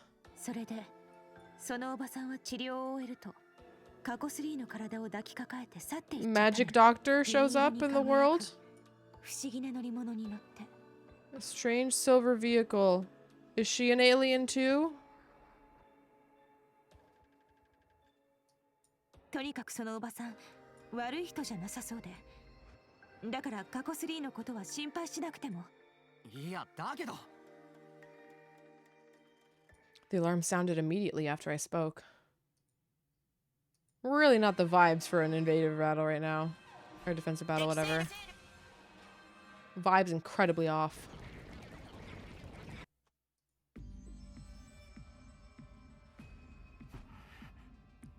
There's 2 Kakos in this timeline. We're in, yes. But she does specify Kako 3, so.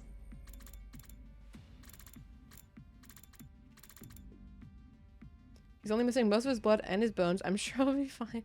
Are we making stuff up as the plot goes? Fuck it, why not? Looks like Vecnus is here. Well, we need to get to the war room. Wait, why are you getting up? Do I really need to explain? Of course you do. Exactly what is it do you think you're doing? I'm going to fight. Don't you be ridiculous. Fighting in your condition would be suicide. I knew it. The leap damage has impaired your ability to reason. I'm completely rational. I want to fight for my friends. I didn't die last time, did I? Your symptoms have gotten far worse since then. You've left 3 times without a suit. The next time you do, you will die. Are you okay with that?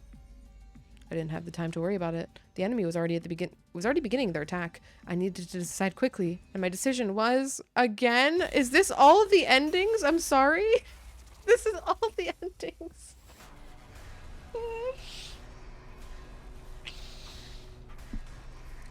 Wow. Join the battle? Yeah, we are. I wanted to kill myself the first time I did this. Join the final battle.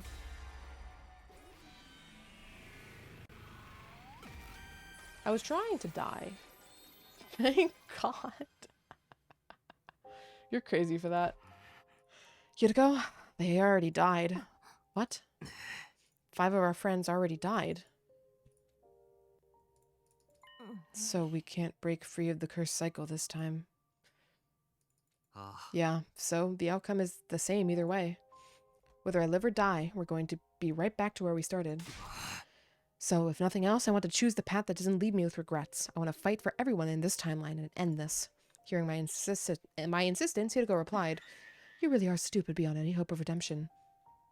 She nodded quietly, her eyes welling up. You're so freaking late. What were you even... Wait, Takumi. If you don't die from this, I'm gonna lose it. Yeah, just let him die quickly. Takumi lacks all sense of self-preservation. Exactly. Please. Are you okay? Yeah, I found a miracle medicine. You can see I'm back and better than ever. I lied without hesitation. There was no time to try to persuade everyone. Takumi, thank you. Huh? You avenged my dear brother, didn't you? I guess. Are you okay, Kako? Not at all, but I'm going to fight with everyone I have. With everything I have. For brother dearest. Right. I nodded firmly before turning to everyone else. Okay then, here we go. Special Defense Unit, move out for the final time. Who's the woman in the white coat? Is it Nozomi's fake mom from a... Or no, that's her real mom. That got revived with cryptoglobin, and she came to go heal Kako 3. Specifically.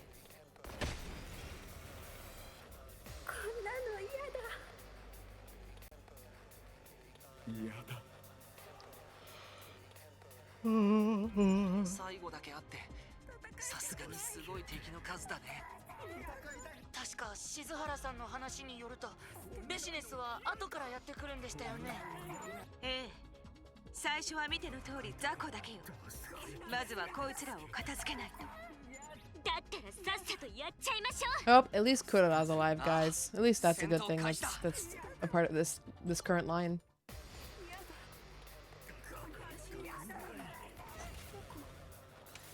Oh, I can skip the battle, think fuck.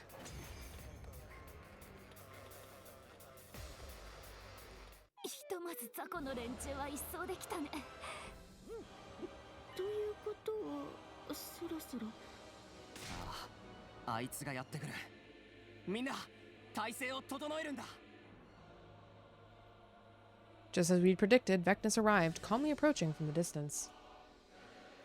I could hear everyone's breath hitch. Tension filled the air. I've never been more Team Vecnus in my entire life right now. At last, Vecnus stood in place. She stared at me right at me as she spoke. I know, right, Vecnus? Crazy. Maybe it's a post 100 Yuko or something. Who knows? Causality is always fucked. Like 50 roots to grow. Yeah.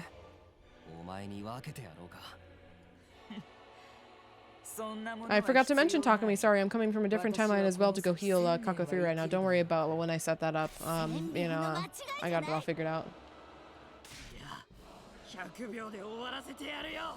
残念だが100秒で消えるのは貴様たちの方だ。では行くぞ。Alright, Vectins, we got places to be. We got other timelines to maul at. Chip chop.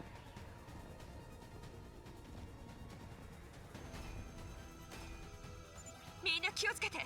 しばらく経ったら消えない炎の攻撃が来るから。分かった。了解だよ。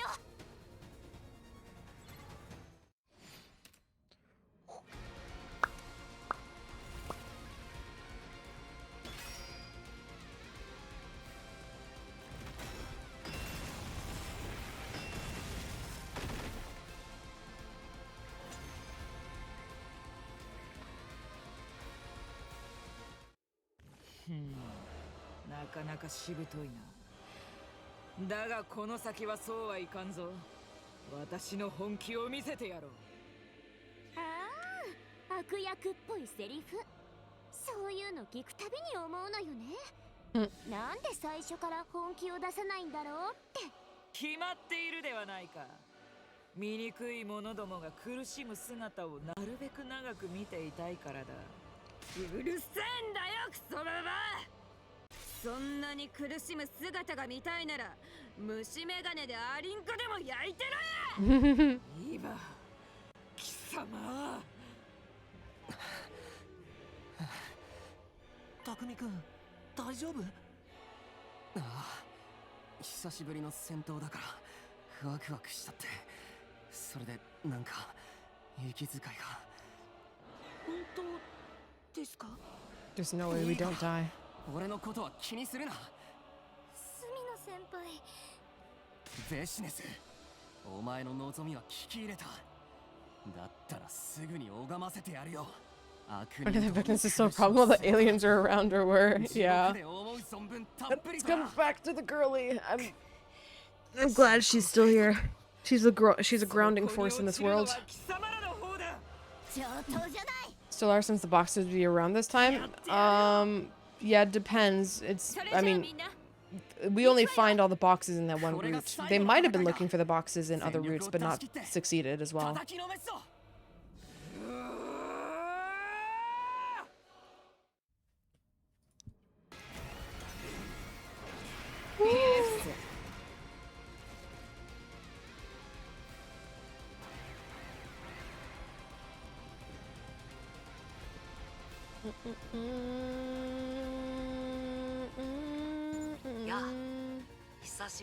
Oh yo, what's up, Shion? Glad you're still around, bestie. もうシレイたちもいなくなっちゃったし。だけどどうして？サポートしてあげようと思ってさ。I like Shion. He's a nice guy. ありがとう、シオン。でも力はある程度セーブしてね。別のタイムラインであなたは全力を出し切って。分かったよ。まあなんとかやってみる。それより毒薬のトラップは完成してる。設置役は大鈴木が。Thank you, Kurara. So fucking based. トラップってなんだ？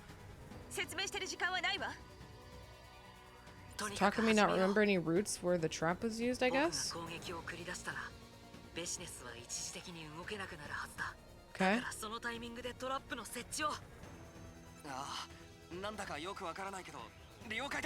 Same Takumi, I also don't understand. Me and Takumi are twinning in that regard.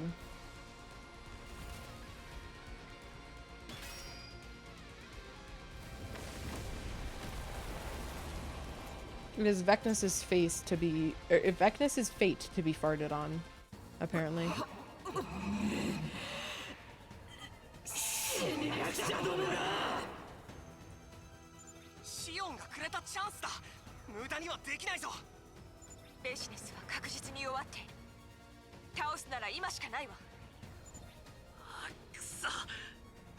てやるよ。やりゃいいんだろ。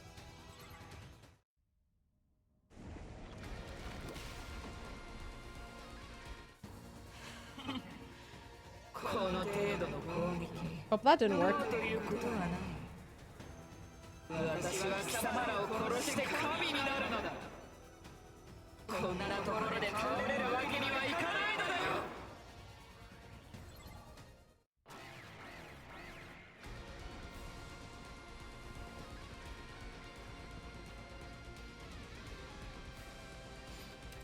How many fucking waves is this?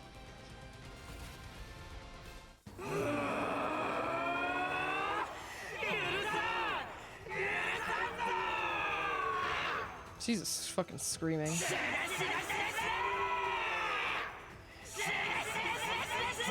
I feel a kinship with Vectus right now, I'm gonna be real with you guys. What's going? It's so long. It's too long. Oh.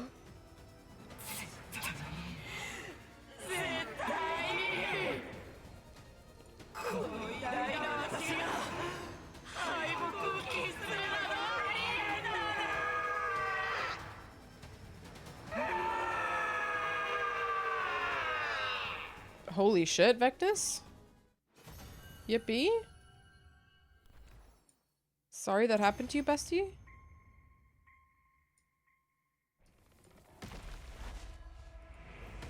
Okay, then we stab the shit out of her, yep.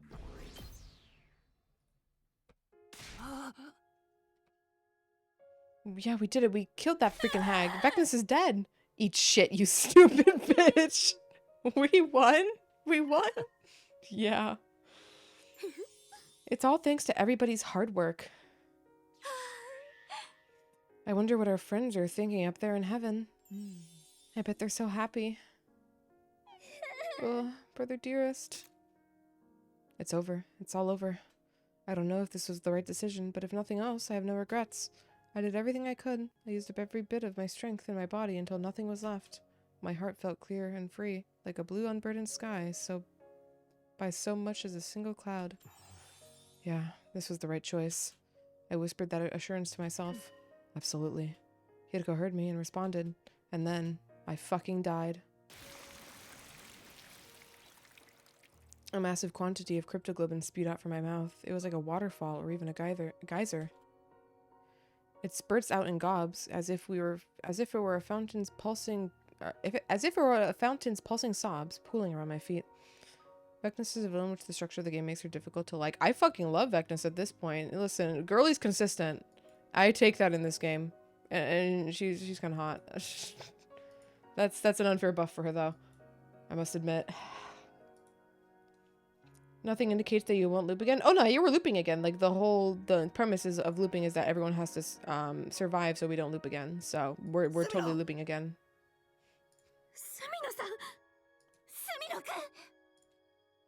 Everyone began to call my name. The shouts turned to shrieks and then eventually morphed again into sobs. Before long, I couldn't hear anything. Silence, total stillness, but I felt a gentle warmth too, as if someone were holding me to their chest. It was so comfortable. I wanted to stay there forever, always and eternally, but my hope was in vain. The warmth soon disappeared. My consciousness had vanished. The last thing I remember wasn't a color or a sound. It was a scent, the sweet, soft scent of lavender. Thanks, Hiriko.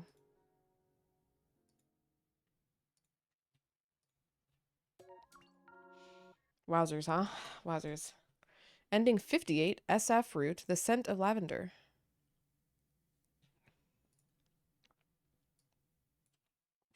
Whew. We're doing it, guys. That's all the endings. That's 1, 2, 3, probably.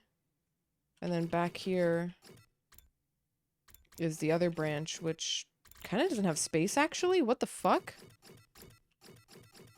I'm sorry? Interesting. We'll get there when we get there.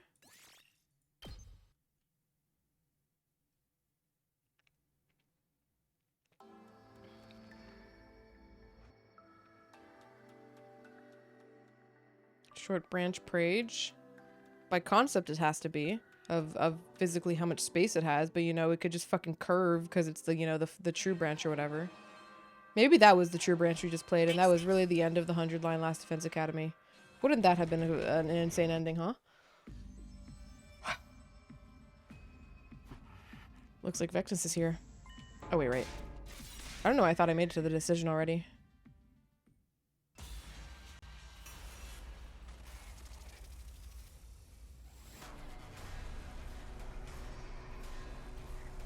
I can't wait to be done with this game. After stream, I'm immediately gonna go eat a shit ton of hummus.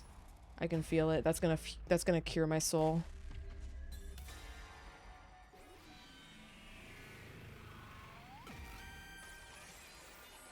It's your future. Ugh, you're right. Maybe I should stay put. I know you'd come to your senses. But it's not because I'm afraid to die. I just don't want to get in your way out there. Everybody would be worried about me and try to protect me. They wouldn't be able to fully focus on the fight, so in the end I'd only be holding them back. In short, you're making this decision with everyone's best interest in mind. Yeah. Good. You've made the right choice. I'll give you 100 points for good leadership. Sorry I can't be of any help. And now you've lost all your points. The captain is meant to boost the morale of his fighters, you know. You're not wrong. Okay then. You've got this, Hideko. I know you'll win. Know your place, servant. What? Anyway, I need to get going.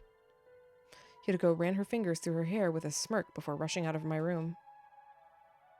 Immediately, I was overcome by a fit. Wait, by a fit I'd been trying to hold back. I'd been hoping to at least watch over everyone from the roof as they fought this final battle, but it looked like that wasn't going to happen. I lost all strength and collapsed on the spot. I didn't even have enough energy to claw my way back to bed. Soon, a piercing pain stripped me of my consciousness. Day 100? Yep. It was early in the morning before the usual announcement could play. I was standing on the roof. Hideko was in front of me. You really are resilient, Takumi. You can barely keep yourself upright, can you? There was no sense in trying to act tough. I nodded sincerely. My life would be over soon. The weakening of my pulse that made that very clear. You're not going to ask about yesterday's battle. You're standing here, aren't you? Besides, I'm... Right. Thank you. I appreciate everything you've done. You don't need to thank me. Is everyone else sleeping it off? No, they're all in the cafeteria. Really? This early? We ran into some trouble. They're discussing it now. What kind of trouble? Hideko hesitated for a moment. There's no point in keeping secrets, I suppose. The baby jar. Somehow it suddenly disappeared.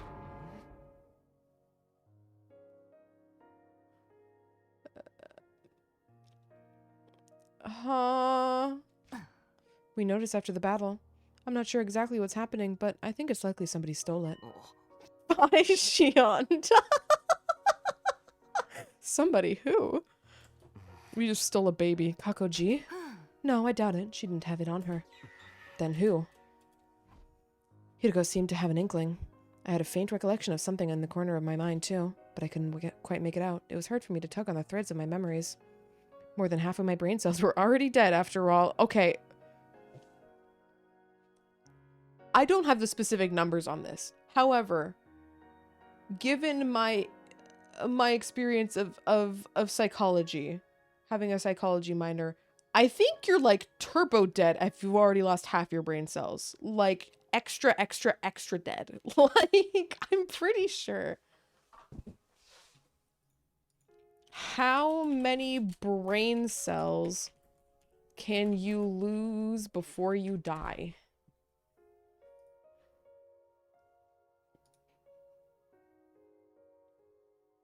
The Hideko from the Mystery Timeline steals the baby jar. Well, the Mystery Hideko is dead. So it has to be really early on. Can I get an SS of this page? What page? Oh, you guys... Oh, sure. I think you can survive it spread the correct way, but most functions would not be there. Okay, I'll give you your fucking... Your screenshot, you little fucking children. Here's your fucking screenshot.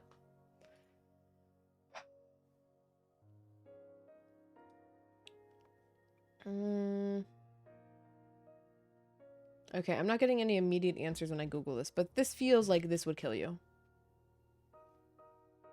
The mystery Hideko. Oh, the other mystery route, rather. Before the day when she gets murdered on day 30. Oh no, the Invader Hunt. That's the split off between Mystery and Invader Hunt.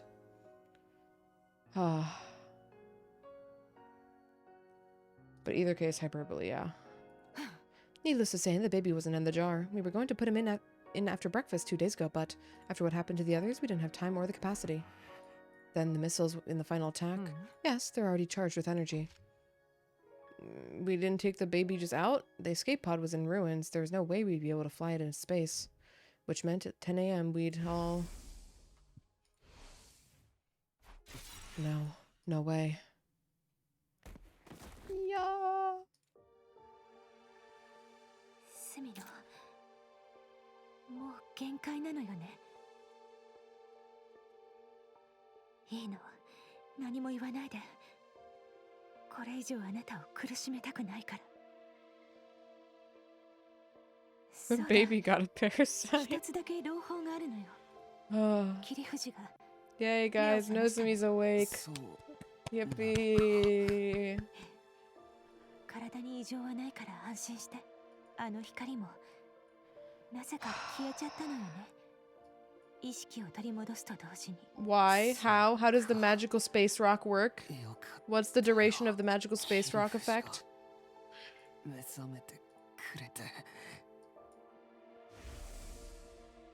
I'd managed to save Nozumi in this timeline.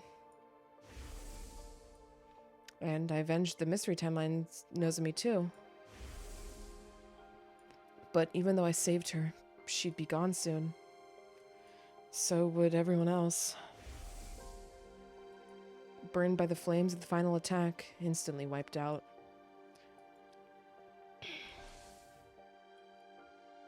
Just then, something sparked in my mind. A nearly vanished fragment of my memory suddenly turned vivid again. Summoning what little strength I had left, I asked Hideko a question.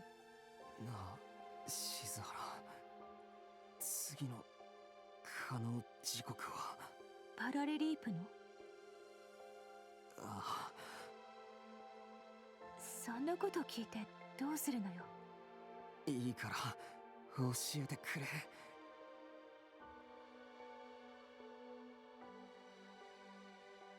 もう始まってるわ。あと3時間は続くはず。Hideko put me in the pod. Pain ripped through my body. I somehow managed to string my words together as I wrote it out.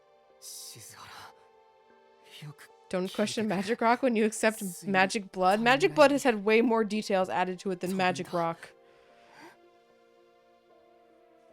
あそこなら攻撃は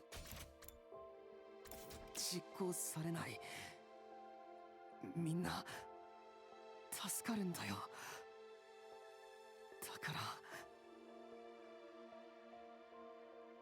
Hidiko's face reddened slightly, but it soon faded, her brow furrowing as she bit her lip. I knew what that change in expression meant. We could save everyone if we jumped to the mystery timeline. But Hideko and I...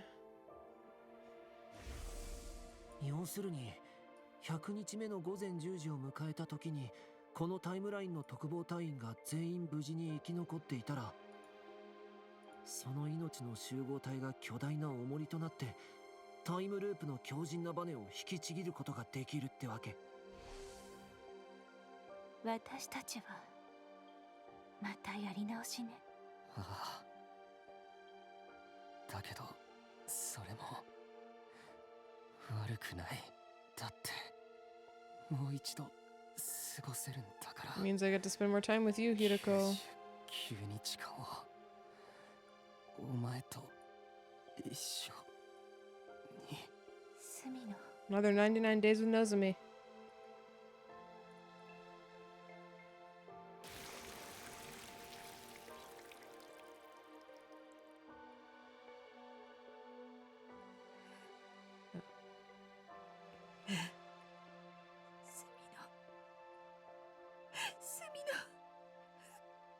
I hope you don't try to kiss him now, Hideko. That'd be pretty nasty.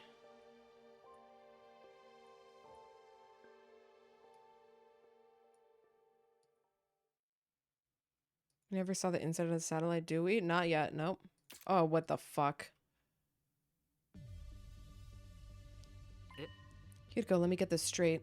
We'll really be saved if we go to the mystery timeline you're talking about?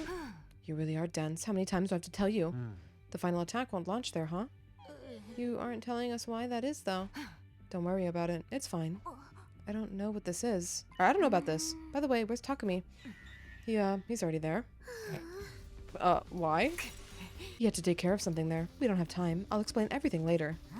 Alright, let's get going. Yes, very well. I put on my leap suit. Of course, I made sure to check it for holes first. I guided everyone to the platform, and then... Here we go. We did briefly cut to the Cult of Takumi route. There's a CG of Takumi walking in the TRC.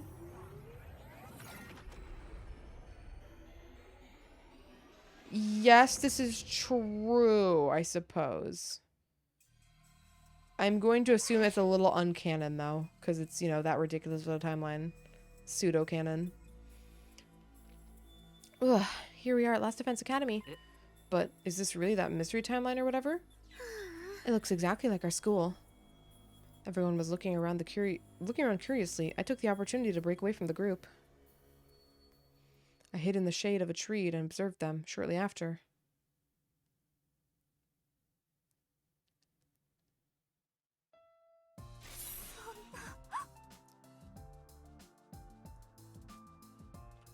Damn, that's good. God damn it, I gotta give the game credit for that. God damn it, that's good.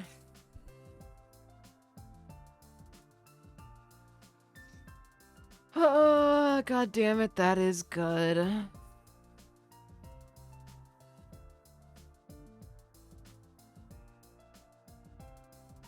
Man, that's really fucking good. Oh, Hideko.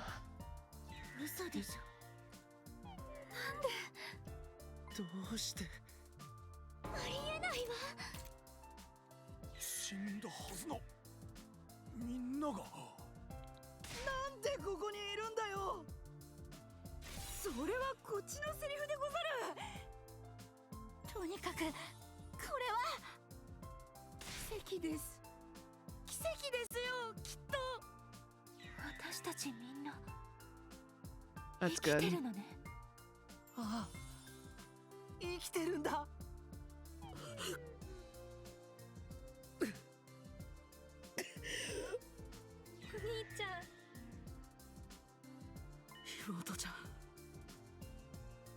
お兄ちゃん。妹ちゃん。Imo and Kako ran to each other, flying into each other's arms, and after that... 桐生。桐生。 Takumi 7 ran to Nozomi and held her tight. Everybody crowded together, hugging each other, patting each other on the back, pressing their cheeks together. I heard their cries of delight loud and clear, even some sobs. Takumi 7? I watched it all, and then I quietly took my leave.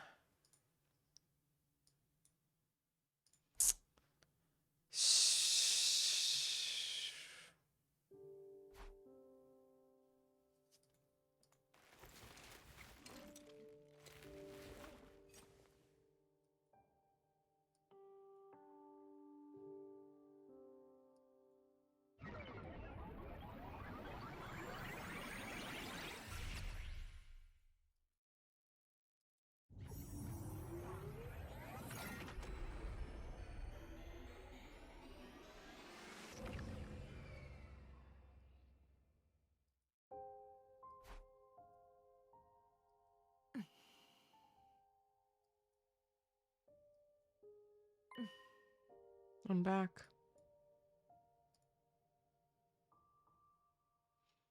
I picked up Takumi's body and quietly whispered to him. 次は147回目ってことになるわ。それで終わりになるかどうかはわからない。でも、この歴史のことは絶対に忘れないから。いつまでもいつまでも覚えてるから。そしていつか必ず抜け出しましょう。二人で一緒にこの無限ループを。きっと大丈夫。私たちならできるはずよ。だってあなた言ったじゃない。信じ続ければ願いは叶う。どんな困難だって必ず乗り越えられるって。だから私は信じるわ。いつか101日目の朝を迎えることを。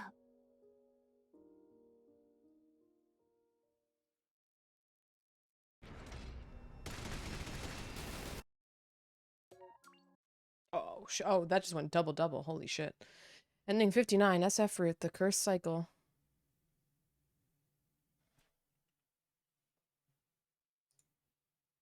In the mystery time when everybody's alive, they escape the loop. They're together? Yeah, it's the exact same dialogue as well. I remember from yesterday. It is word for word the dialogue. Because we were the other half in that timeline, and then the others spontaneously showed up. Man, the two sides of the 100 line, absolute fucking horseshit, dogshit, god-awful, and really fucking good. Wait, which one was which? No, other way around, sorry. Fucking horseshit, dogshit, blah, blah, blah, blah, blah, blah, blah, really good. That was so much better. That's like one of the best endings in the fucking game, god damn it. Alright, we're back here. We truck on, soldiers! Oh, I forgot to update the title. God damn it. I'll have to do it now. That was 94, right? Yeah, it had to be.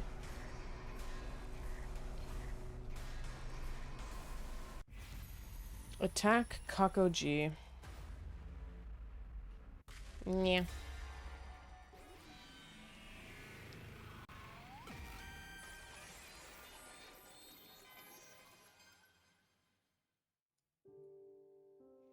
I suddenly froze up. I stopped in place. Was it because I didn't want to die? Because I valued my life too much? Okay, I also wanted to check. Okay, let's still consider that. And so that was 94, yep. So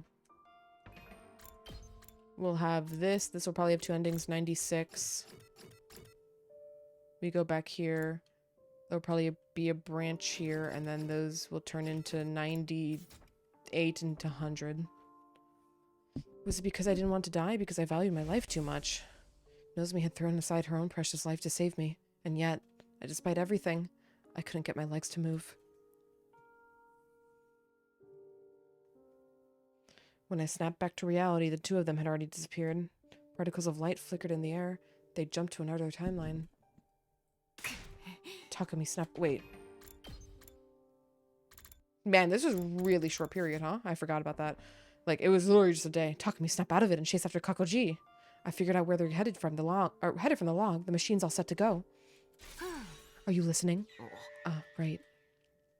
Hideko and I put on our leap suits.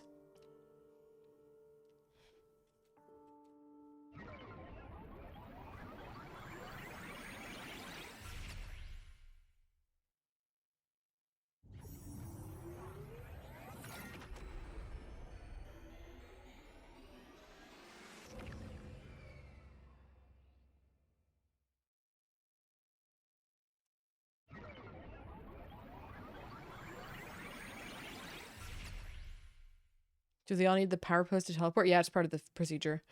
We jumped timelines to go after Kakoji. And we resumed our search for her. But she was still nowhere to be found in the city ruins.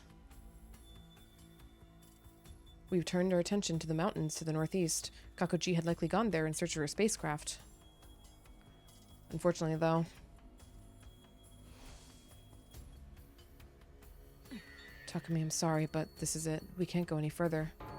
Are you crazy? Kakoji's got to be in those mountains. We need to keep going. The time limit is getting closer. This is as far as we can go if we're going to make it back to the lab in time. No.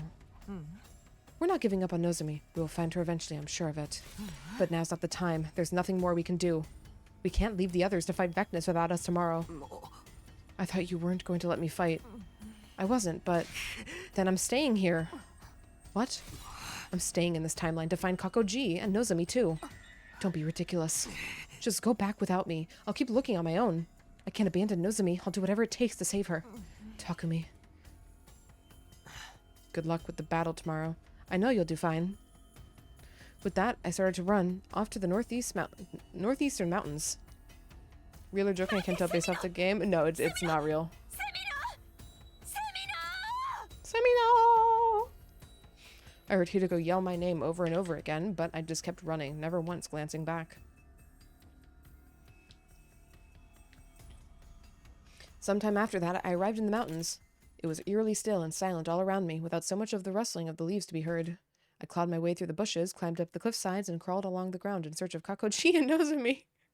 What do you mean you crawled on the ground? But I couldn't find them.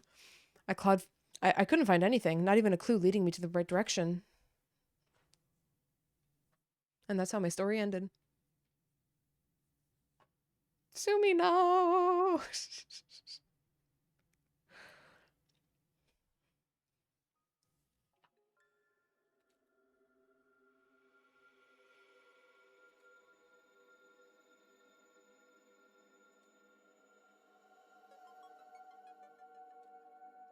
I haven't heard this track in a while. I almost thought it was new for a second before the little 8-bit rift came in, or whatever the fuck you would call that. At last, it was day 100, 10 a.m. And then, I fucking morbed. My consciousness was rendered to ash, vanishing without a trace. All that remained was regret, lingering like an eternal grudge. Only one ending, never mind, I was wrong. Ending 57, SF Fruit, The Coward's Final Days.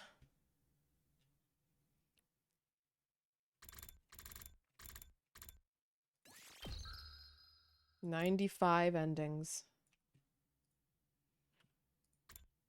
Well, here we are. Oh wait, no, there is two. I'm dumb. I forgot. So join tomorrow's battle. No, that'll result in, yeah. Where are the last 5? Fuck, there should be 1 down here and 4 down the other way. I'm pretty sure, because this should probably just result in a game over-ish. If we don't fight.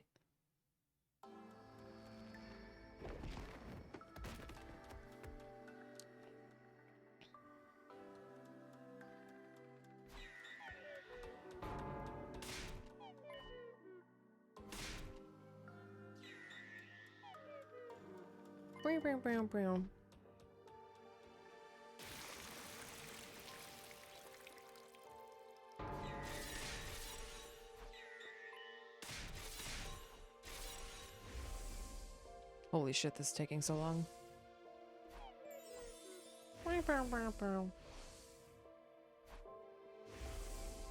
So many flashbacks, slowing it down.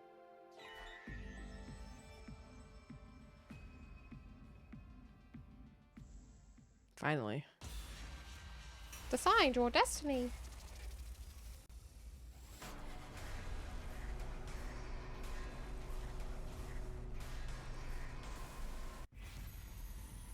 Join tomorrow's battle? Nah. Not feeling up to it. Not the vibe.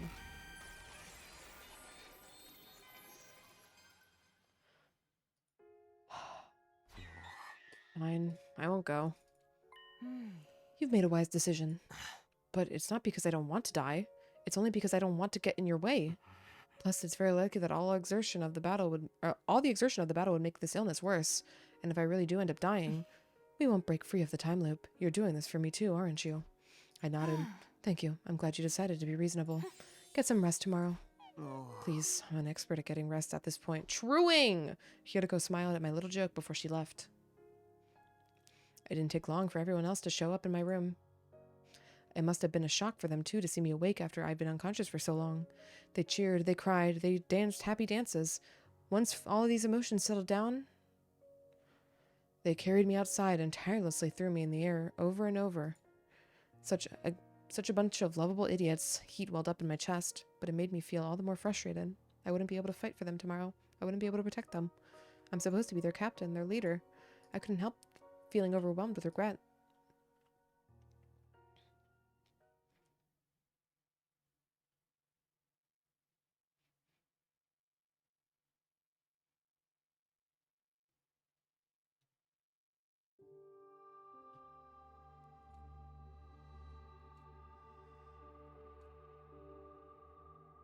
Ohayo. って言っても夜だけど、73日目の。I absolutely had no memory of the previous day. I wasn't even sure how or when I fell asleep the day before. I asked Yuriko what happened, and she explained. PL 障害のせいよ。しばらく安静にしてれば、そういう症状はなくなるはず。しばらくってどれくらいだよ。そうね。2、3日じゃないことだけは確かだけど。昨日の防衛戦は楽勝だったわ。雑魚しかいなかったから。そっか。それはよかったよ。やっぱり感情がこもってない。悔しいのね。まあ、それなりには。スタメンを外された気分だから。Yuriko's expression softened a little. 立てる？え？体を動かせるかって聞いてるの。多分頑張れば。そう。じゃあ一緒に来て。話したいことがあるの。Okay. What's up, Yuriko? What? You went to the wrong... Or we went to the wrong timeline? Keep it down. What if everyone hears you? What the... Umfi, what? Where are we? Wait a minute. So you're saying on day 50, we didn't go to the killer timeline, but the zombie timeline? That's right. We weren't also in the zombie timeline over on the other... When did you realize? This afternoon, I went to inspect the PLM and noticed when I was checking the logs. That's why the zombie timeline Takumi was normal. He was cured on day 50 by us. So I didn't end up becoming a killer in the zombie branch? Yes. How could you mess that up? Excuse me, haven't you forgotten? You're the one who set the machine that time.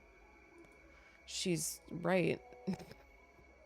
I was the one who decided we should go to the serial killer timeline, and I'd been responsible for setting up the machine. We were 10 minutes past the beginning of the time leap window at the time. I configured the machine quickly to regain time that we'd lost. Clearly, I'd screwed up. It was a careless mistake that ended up putting us in the wrong timeline. You've got to be kidding me. If we call the serial killer Takumi 2, this means Takumi 2 still hasn't been cured. I'm afraid not.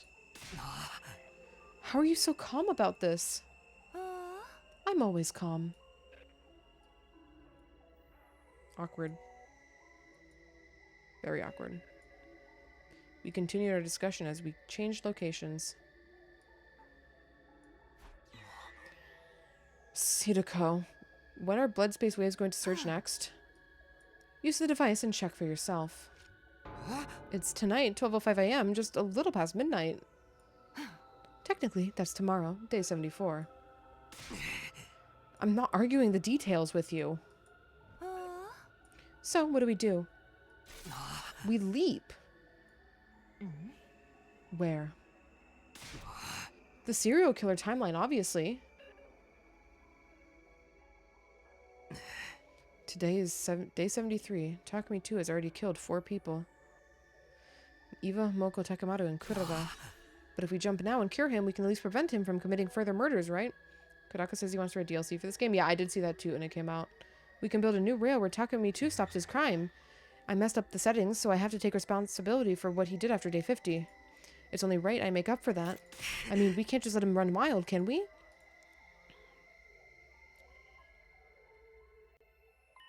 I understand where you're coming from. Unfortunately, there are 2 reasons we can't go fix him tonight. 2 reasons. First, look at the device again. When does the leap window close? 12:35 a.m. Exactly. We'd only have 30 minutes. Even if we ran full speed from the lab to the school, that journey would eat up all of our time. It's not possible to heal Takumi-2 and make it back. Then what if we just stay there? Have you lost your mind? We have no idea when the blood space waves will surge again. There's no telling when we'd be able to come back. And even if time wasn't an issue, we'd still wouldn't be able to fix Takumi-2. Too much time has passed since the Gie awakened. The Gie's data will have already eroded every last nook and cranny of his brain. The program will no longer be enough to remove the glitch. This is why you need to give up on the idea of making him better. Is that clear? Takumi-2 can't be healed. He can't be healed. The words repeated in my mind like a haunting echo. Just then, somewhere in the maelstrom of thoughts, I came up with an idea. All this means is that I need to kill Takumi-2 myself.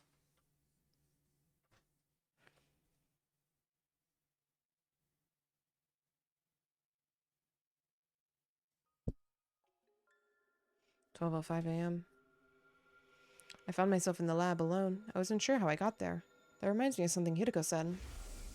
重度の PL 障害は脳にも作用を及ぼすの。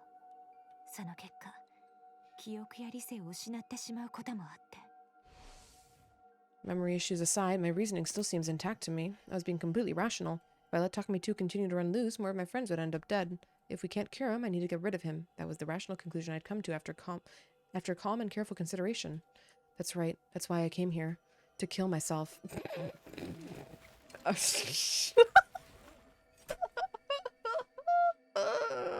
Time to head to the serial killer timeline.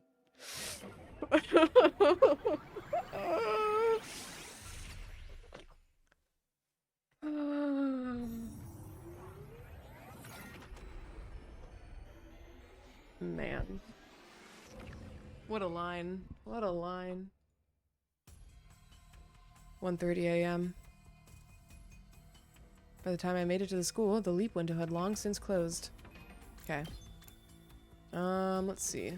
There's a decent amount of space, but we won't make it to day 98. Okay. Before we continue and see this ending, since it will take a little bit longer, we're gonna take a break here now, and then we'll come back in a few minutes after I run some ads to commit die against ourselves. So, Mobile, hope you're having a good Tuesday/Wednesday. Yes, I'll be back in a few minutes, gamers. BRB.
Alrighty, gamers, a return.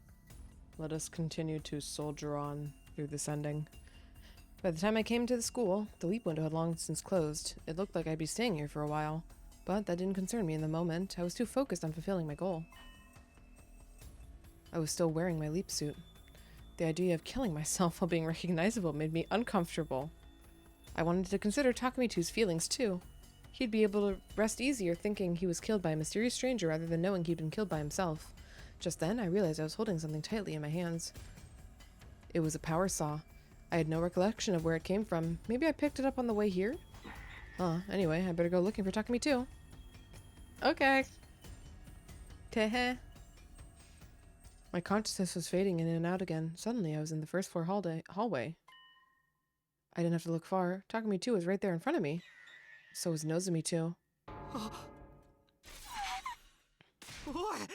Nozomi, run this way. The moment they spotted me, their faces contorted in terror and they began to run. I couldn't let them get away. I hefted my power saw and gave chase. Oh my god. Had to use it. Had to use it.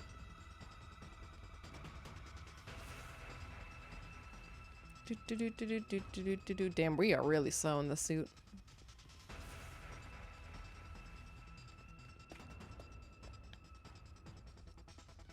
Do do do do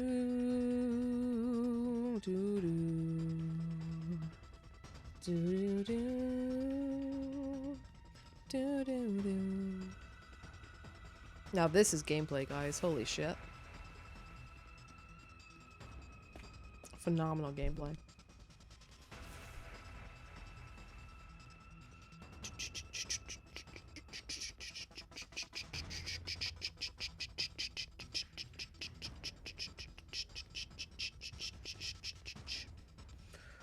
Woo! I finally cornered Takumi 2 at the top of the staircase. I was slowly closing the distance between us. I raised my power saw and then I fell down the fucking stairs. I wasn't sure how. Maybe he slipped, but Takumi 2 fell backwards, tumbling down the stairs. I do remember this. I quickly followed him down. And there he was, splayed out on the ground.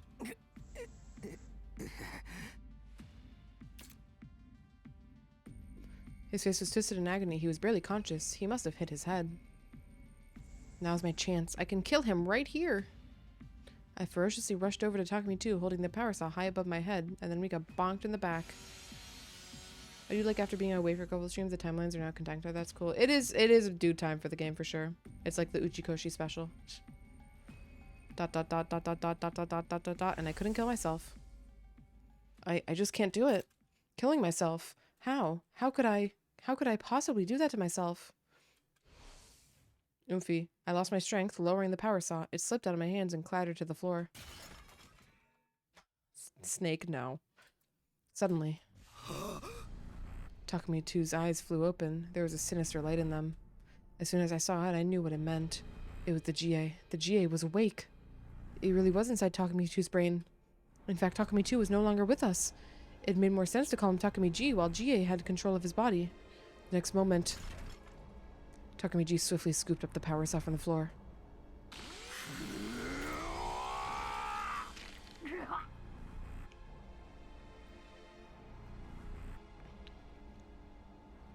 And that's how I fucking died. My back slashed, I fell to the floor. I could feel how horribly deep the wound was, and the recovery drone didn't come for me because I don't remember what became of the recovery drones in this timeline.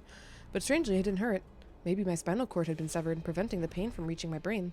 Soon after that, Takamiji made a series of strange decisions. He removed my leap suit, then he dressed me in a replica class armor made with the Gift-O-Matic. I wasn't sure what the purpose of that was, it just happened. Once I was in the class armor, he got into position beside me. I'm sorry, what are we doing? Then, as if to further torment me, he mercilessly shredded my back with the power saw. When he was finally finished with his incomprehensible course of action, Takamiji left with a satisfied grin on his face. To where? All that remained was a body dressed in class armor, or more accurately, my corpse. After all, I'd stopped breathing a long time ago.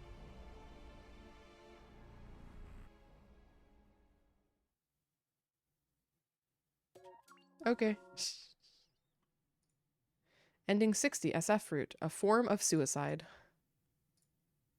You can definitely call it a form for sure, I suppose.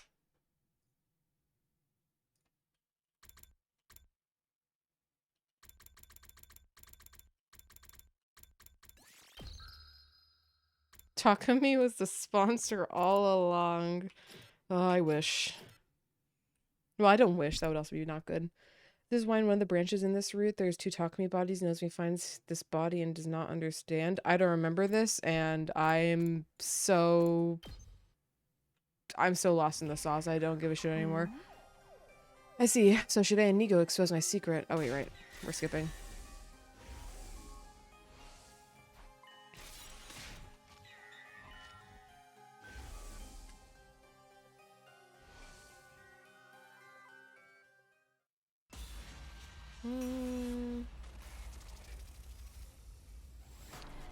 Decide your destiny.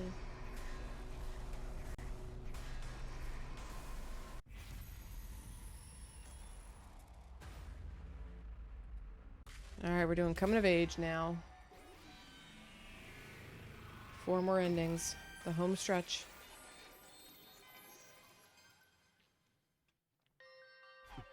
I've decided. I think you might be right. So we're going to the coming of age timeline? I nodded listlessly. This doesn't mean I don't feel anything for everyone in the serial killer timeline, but what matters to me most is everyone here in this one. You don't have to explain. I know that how much it pains you to make this choice. Takumi, this is the right choice. We won't regret it. No, I won't let it cause any regret. Hideko placed her hand on my shoulder, and I felt some of my tension in my chest ease up. 7:40 p.m. It's been 10 minutes since the leap window opened. In order to regain the time we lost, we speedily put on our leap suits and configured the machine. And then, I still put on the wrong fucking suit. Here we go.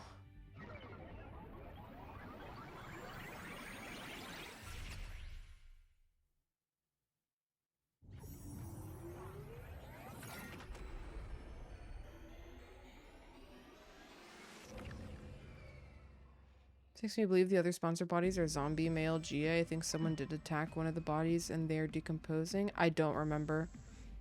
I truly do not remember. That was genuinely one of the first routes I fucking did. That was over 200 fucking hours ago. There comes a point where the media is too big to make reasonable sense. Not because it doesn't logically play out, but because you can't expect anybody to reasonably keep track of all of this shit. Mind you, if you play it in a different order, there's probably an optimal order to play this game in.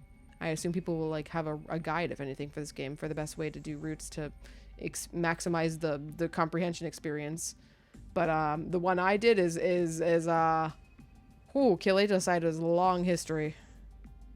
We went through hell and back after finishing Kyoto side. What a guide that will be. It probably exists in some form already. A good number of people already finished this game because, you know, they're not reading every bit of dialogue out loud, you know? Alright, well, we've made it to the school, but we can't afford to linger. Why not? We have until 11:10 p.m. That's plenty of... Have you forgotten that what we came here to do? I kind of have, yeah. To look for the code on Dotami's back, right? Right. Yes, on her dead body. Where do you think that body is? I don't remember anything about this timeline. You should still know, Dotami was killed in the battle against Vecnus on day 9. That day is the start of this timeline and the Box of Calamity timeline. Oh yeah, I'm pretty sure all of us buried her. Now that you remember, you know what we have to do. Is Dotami not a blackened corpse in this timeline?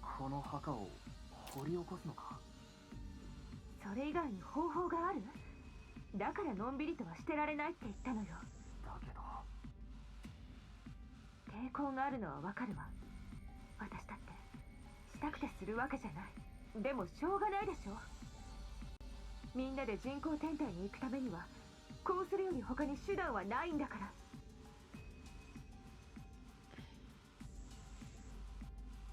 分かったよ。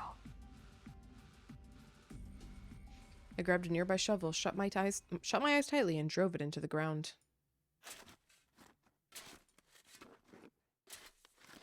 Hideko and I started to dig in silence. With each shovel full of dirt, there was a searing ache in my chest. Eventually, we saw Dotami's body in the dirt. She was drained of her cryptoglobe and leaving behind nothing but a blackened mummy. It was tragic to look at. My heart felt like it was about to burst. I averted my eyes. ちゃんと見てあげないと。彼女はこのタイムラインの私たちを守るために勇敢に戦ったのよ。この死体はその気高さと尊さの表れ。しっかり見てあげないと失礼でしょ。I bit my lip and gave a small nod. And looking back down at Dotami. 体を動かさせてもらうわ。これはもう一人のあなたを生かすためでもあるのよ。だからお願い。許して。Hideko apologized as she lifted up the body and turned it around. On the back was a single number. Okay, so we can still read it.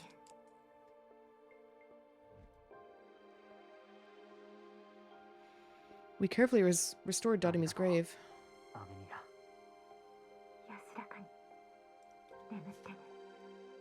We pressed our palms together as we said goodbye to her, then quietly took our leave. Okay, that was simple. Did we still take the wrong leap suit and we're going to pass out for 20 days? Nope. Guess not. I made my way to the cafeteria for breakfast. When I got there, I saw everyone but Shide and Nigo. Takumi, how many times is this now, man? Yeah, would you kindly stop disappearing all of a sudden? Oh, Captain. We went over this last night, didn't we? Takumi went to the city ruins to destroy some enemy recon devices. Isn't that right? Yeah, exactly. I wasn't sure why Eito was covering for me, but I decided I just better go with the flow. Hideko, you went off exploring and never came back. What were you up to? Well, You met with Takumi in the city, right? Then you finished the mission together. Yes, exactly. Mr. Sumino, at least say something before you take off. Yeah, we would have helped you destroy those devices. There weren't that many of them, so there was no need for us to send a huge group. I think Takumi was just trying to be considerate when he decided to go alone. He didn't want to ruin our plans for the Hump Day party. That's why he did it. But in the end, the Hump Day party was cancelled. Huh? You and Hideko were gone. There was no point in doing it without you. I see. I'm sorry. I didn't mean for that to happen. No, you had something to deal with, although I guess you don't need forgiveness from this degenerate trash heap. But I'm seething. If you want my forgiveness, you're gonna have to play Russian roulette with me. Hearing Dotami say that brought tears to my eyes. It reminded me of her as I saw her last night, and here she was, right here in front of me, alive. I couldn't stop the emotions from surging inside of me as I thought about it. Hey, don't look at me like that. It's not good for my mental state. Okay, then let us all enjoy some Russian roulette. Eva, do you know what Russian roulette is?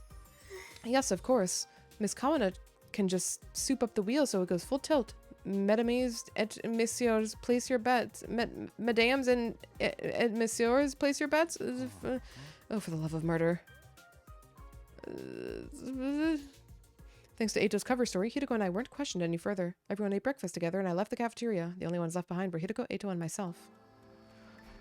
Sorry about that, Eito. Thanks for the help. Yes, thanks to you, we somehow managed to explain our way out of things. But why that story? Takumi, you vanished right before the Hump Day party, right? I thought if I didn't say anything, everyone would get upset going to look for you. And go look for you. Then your clandestine... I've seen this word before, but I've never pronounced it out loud. Clandestine? Clandestine. Clandestine activities would be interrupted. So I said what I had to appease everybody. Did you know what we were doing last night? Nothing specific. I had a vague notion you might be keeping another time, or it might be leaping to another timeline, though. I told Eito about the parallel leaping, by the way. Yeah, right. I know about your little secret. I know better than anyone else that your objective is to keep everyone alive. So that's why you covered for us. I told you before, right? I'll do everything it takes to regain your trust. That's why I came up with this story. Still doubting. We'll doubt until day 100, until I see credits.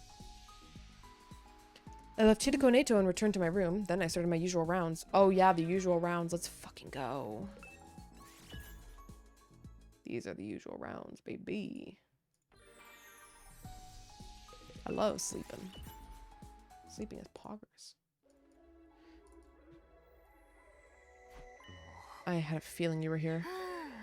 We don't need to arrange meetings anymore, do we? If we have something to talk about, we can just come here. Does that sound good? I nodded. By the way, have you looked at your device yet? Not yet. What? You don't care when we'll get out of our next liver mortis code? Not really. It's just... Then look now. You'll be surprised. I pulled out the device and looked at the screen. I saw the number on the display and... Are you serious? 12:05 to 12:35 a.m. on day 74? Yes, that's the next time the blood space waves will surge. That's more than 20 days from now. That's right. The liver mortis codes we know right now are Tsubasa 2, Eito 8, Mariko 0, Kako 9. Why are you calling him Mariko specifically? Interesting. Was that a translation issue? Because he always calls him Gaku. Okay, weird. Kako 9, Shoma 3, and what we saw last night, Datami 5. That's a total of 6. But we need 9 codes in all. So we need to wait until day 74 until we can go find the other 3? Unfortunately, you're still not quite right. It's likely impossible we'll be able to get any on day 74. We only have 30 minutes to leap that day. It takes longer than that to get from the lab to the school, even if we sprint. It's just not possible. Hideko nodded with a deep sigh. When do the blood space waves increase after that? That's not on the device yet, so we have no idea. Damn. And then it was day 74. Either way, our goal stays the same. We need to get to the artificial satellite as soon as possible. Whether that ends up happening on day 80 or day 90. Well, eventually, if we leave with only 10 days left, it beats being stuck here. Then, let's stay focused, Takumi. For now, we can continue with our school routine as usual until day 74. Things will be fine. Don't worry about the defensive battles. We know exactly who will attack us and when. At the very least, we can be sure that no one's going to die permanently on the battlefield. Of course, I'm not going to let them, protect them on the battlefield or anywhere else. Well said, Captain. I expect great things from you. The artificial satellite suspended in the night sky seemed just a bit further away than usual, but I couldn't let things get me down. I narrowed my eyes and cast a sharp gaze at the satellite in its cold glint.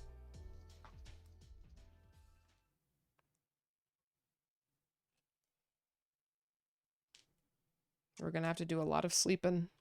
Oh! Are we just gonna go to the next battle? What's going on? We're going to the next battle, right? Day 57? Yeah, we're going to the next battle. Okay. Oh, the day before the next battle, so you can prep up.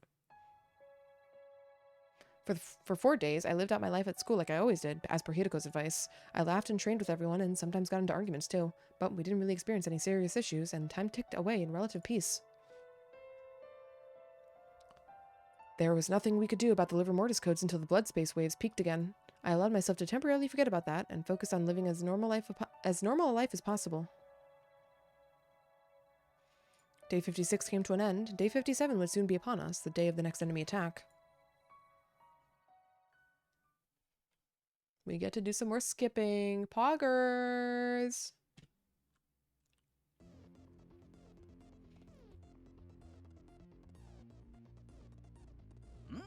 Is everyone set? You've all drilled the details of the next foe into your heads, right? The commander's name is Zendaya, right? Excuse me, are you stupid or something? It's Zanzibar. You're both wrong. It's Zenta. And she has the ability to make copies of people? Moko had no idea what this ability did to her the first time I went through all of this. I found myself almost slipping up and telling her, but stopping myself just in time. Sounds like a real pain in the ass. It's fine, we have nothing to worry about. This time, Zenta will show up with her factory settings, for lack of better words. The hell does that mean? Hideko must have been trying to explain what Zenta would show up as herself rather than a copy Zenta would show up as herself rather than a copy of one of us. At any rate, I doubt she'll be more of a problem than any other commander. So long as we're careful not to get copied, we should be able to win it with ease. Or so Shida and Nigo told me yesterday. Yes, exactly. So true, she got it word for word. When's the enemy going to be here again? Right after our wake-up call. Although we've disabled the announcement for today. Why is that? Well, you're all up already. So there's really no sense in playing the announcement. Nigo had barely finished speaking when it started. I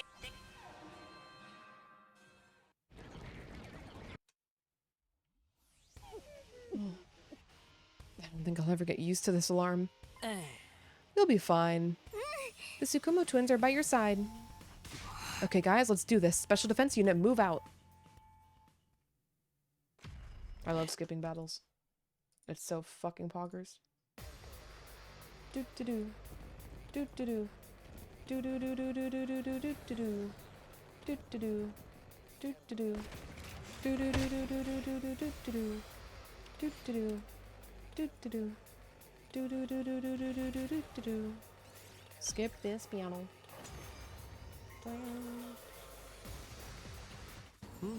なんとか一段落ついたみたいだね。あとは部隊長のセンター分けさえ倒せば。だから銭試しだってば。ゼンタだよ。とにかく何でもいいからぶっ殺しましょう。よし、行くぞ。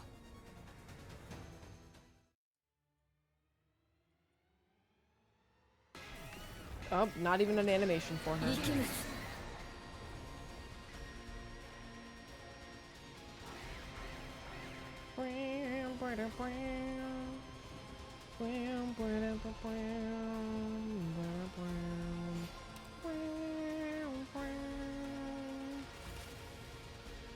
Yippee!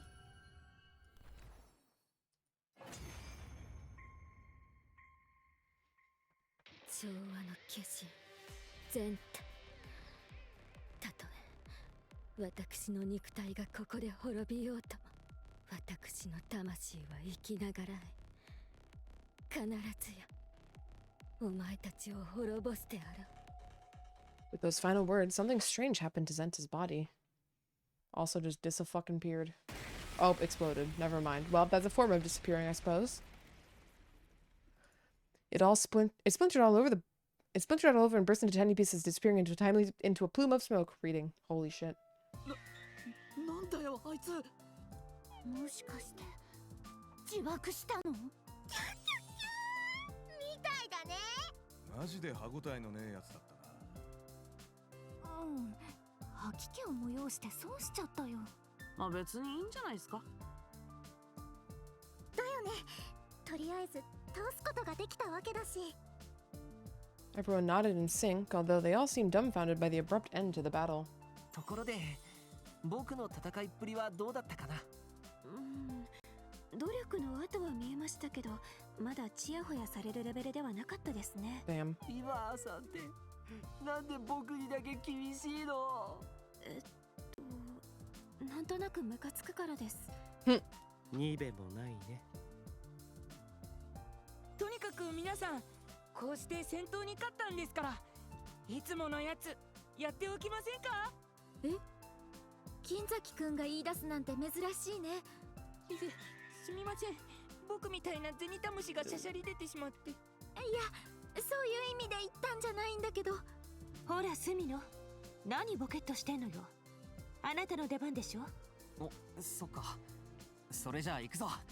せーの。How many more times are we gonna hear this route?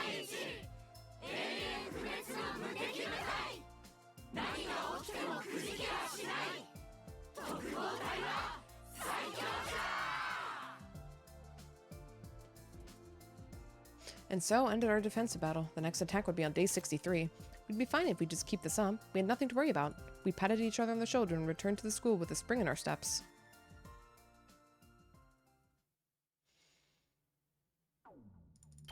Yippee!